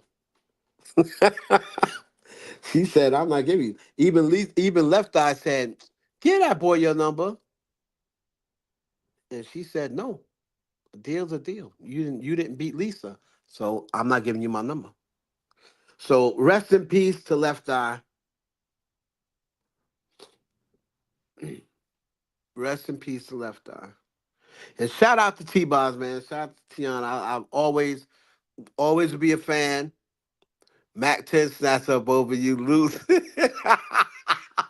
You right, Sexy 60. Mac 10 probably beat Lisa. Yeah, but shout out to T-Boz. I always be a fan like of T-Boz. Always. Let's see what else is going on. What else is going on, y'all?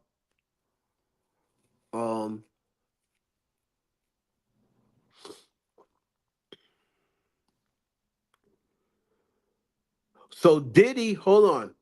Diddy wants, according to sources, Diddy wants the Freak Off tapes released.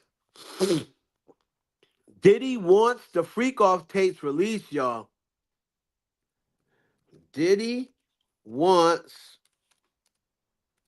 Freak Off tapes released because people that be listening to Jaguar Wright,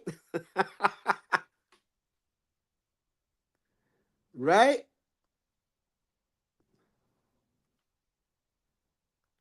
So, here we go. For all you Jaguar Wright fans who will remain lane, Jacksonville. For all you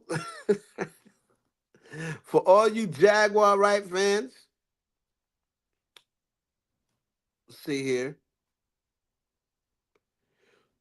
Sean Diddy Combs is demanding that authorities release 9 videos from his alleged freak-off parties. According to a new letter from his attorneys, the 55-year-old music mogul, who is currently incarcerated at the Metropolitan Detention Center in Brooklyn, has been facing serious charges since his arrest in September, including sex trafficking, racketeering, conspiracy, and transportation to engage in prostitution. However, he was strongly denied the allegations and pleaded not guilty in court. All right. Diddy requests to release his freak-off videos. On Tuesday, Diddy's lawyer, Mark Agnifilo, insisted that the release of the freak-off videos would prove the rapper's innocence, not prove his guilty. It would prove the rapper's innocence. Are y'all listening? Can y'all hear me? I know this ain't what y'all want to hear, but this is big news. This was today. Put a 1 in the chat if y'all can hear me. Put a 1, 1, 1, 1. One. Put a one in the chat if y'all can hear me. So Diddy wants the freak off tapes release. What y'all responding so slow for? It says there's 107 people here. Number one, please everybody hit the like button, right? Everybody hit the like button. And the Cash App is $Heaven Hollywood. And you know we have said one. We know we have Super Chat, right? Is Sexy 60 the only one in here? Let me look on Twitter. No, what does it say? What does it say on Twitter? On Twitter, it says, how many of y'all in here from Twitter? Ooh. On Twitter, it says there's 125 people in here. Please, everybody hit the like button. That's the first thing. And then the second thing is, please respond in the chat. I am not a fan. She is entertaining. Girl, you a fan. You know it. If you think she's entertaining, you a fan. He a fan, he a fan, he a fan. Freaky ass activity. You know she's a fan. Freaky ass activities, she's a fan. Freaky ass activities, you're a fan.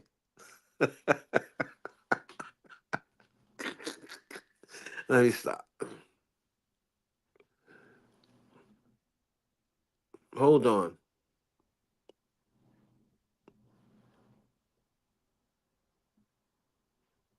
I don't know how many people in here, but you get my drift.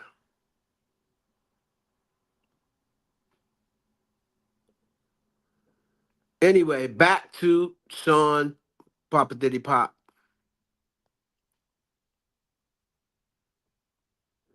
So, his lawyer continued, contrary to what the government has led this court and the public, people like Jabtivity, oh snap, they got your name in this article, Jabtivity. It says his lawyer continued, contrary to what the government has led this court and the public and people like Jabtivity, the so-called freak-offs were private sexual activity between fully consenting adults in a long-term relationship. The letter further read, like many Americans in the privacy of their own bedrooms, they sometimes film their sexual activity. These videos unambiguously, oh, go ahead, T.I. These videos unambiguously show that the person alleged, listen to what I'm telling you now.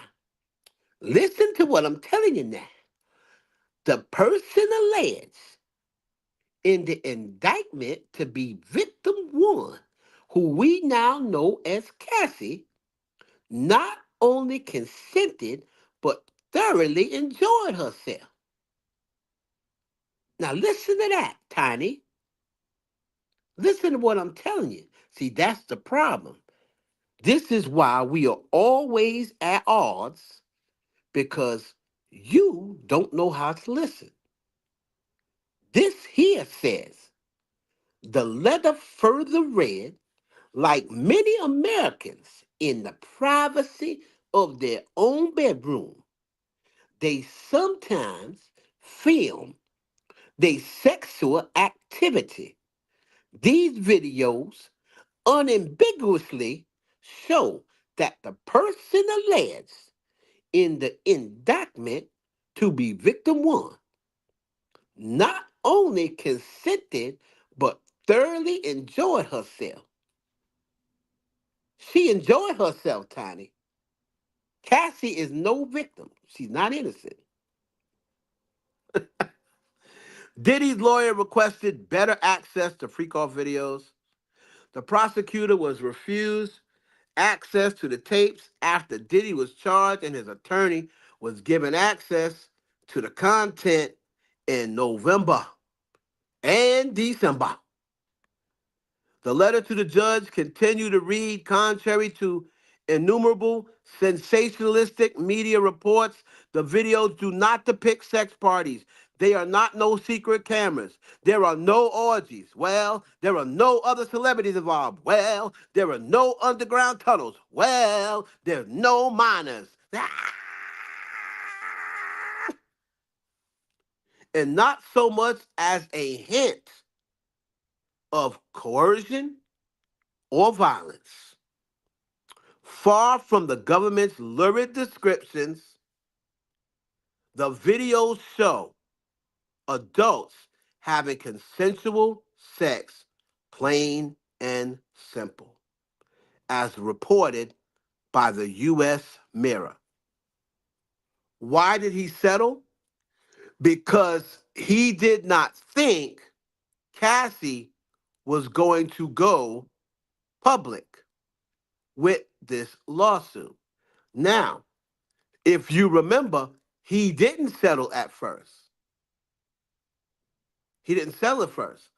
So now when she went public with the lawsuit, he saw, right? He saw the reaction to people. And remember, I'm sure he knew that that fight video was out there somewhere, right? I'm sure he knew that.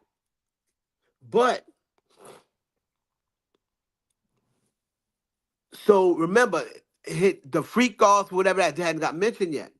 So he probably thought she was just coming with like the video, the abuse, the physical abuse, the lawsuit or whatever. But now he's saying all of those freak off tapes, they want played and exposed to the public. Because whatever y'all are saying with the freak offs and the 1,000 bottles of baby oil and the celebrities that's in on it, the Justin Bieber that's in on it, and he was having sex with kids and this, that, and the other. Diddy is saying those are not on that tape, and we want to put these tape out here to prove to everybody that the government has been capping. They've been capping. Now, if they're lying, they're taking a real big chance because they're saying this in court. This is in the court papers. They're not saying this to the press. They put this in the court papers. So I'm interested to see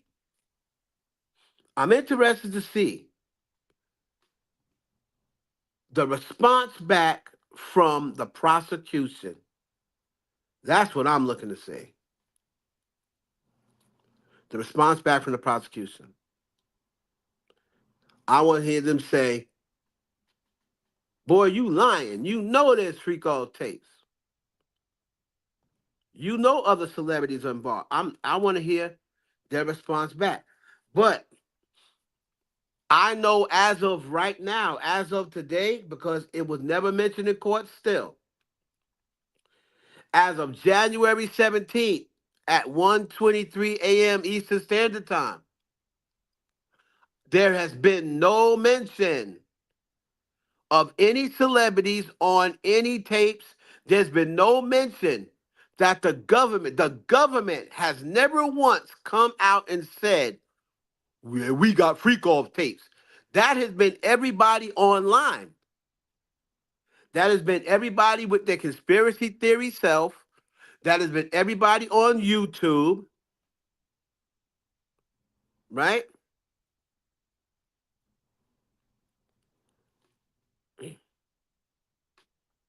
All of those people, they're the ones who said there's sex tapes. They're the ones who said that.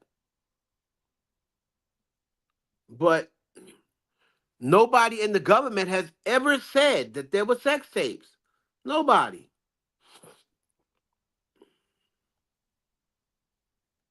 But anyway, this concludes my live. My battery needs to be charged. I want to thank everybody for joining. And if my daughter was up, she would say Greta Garbo and Monroe, Dietrich and DiMaggio, Lauren Brando, Jimmy Dean on the cover of a magazine, Grace Kelly, Hollow Jean, pictures of a beauty queen, Jean Kelly, Fred Astaire, Ginger Rogers, Dance on Air. They had style, they had grace. Rita Hayworth gave great face. Lauren, Catherine, Vanna too. Betty Davis, we love you. Ladies with an attitude, fellas that were in the mood, don't just stand there. Let's get to it. Strike a pose. There's nothing to it. Peace. Don't you forget about me.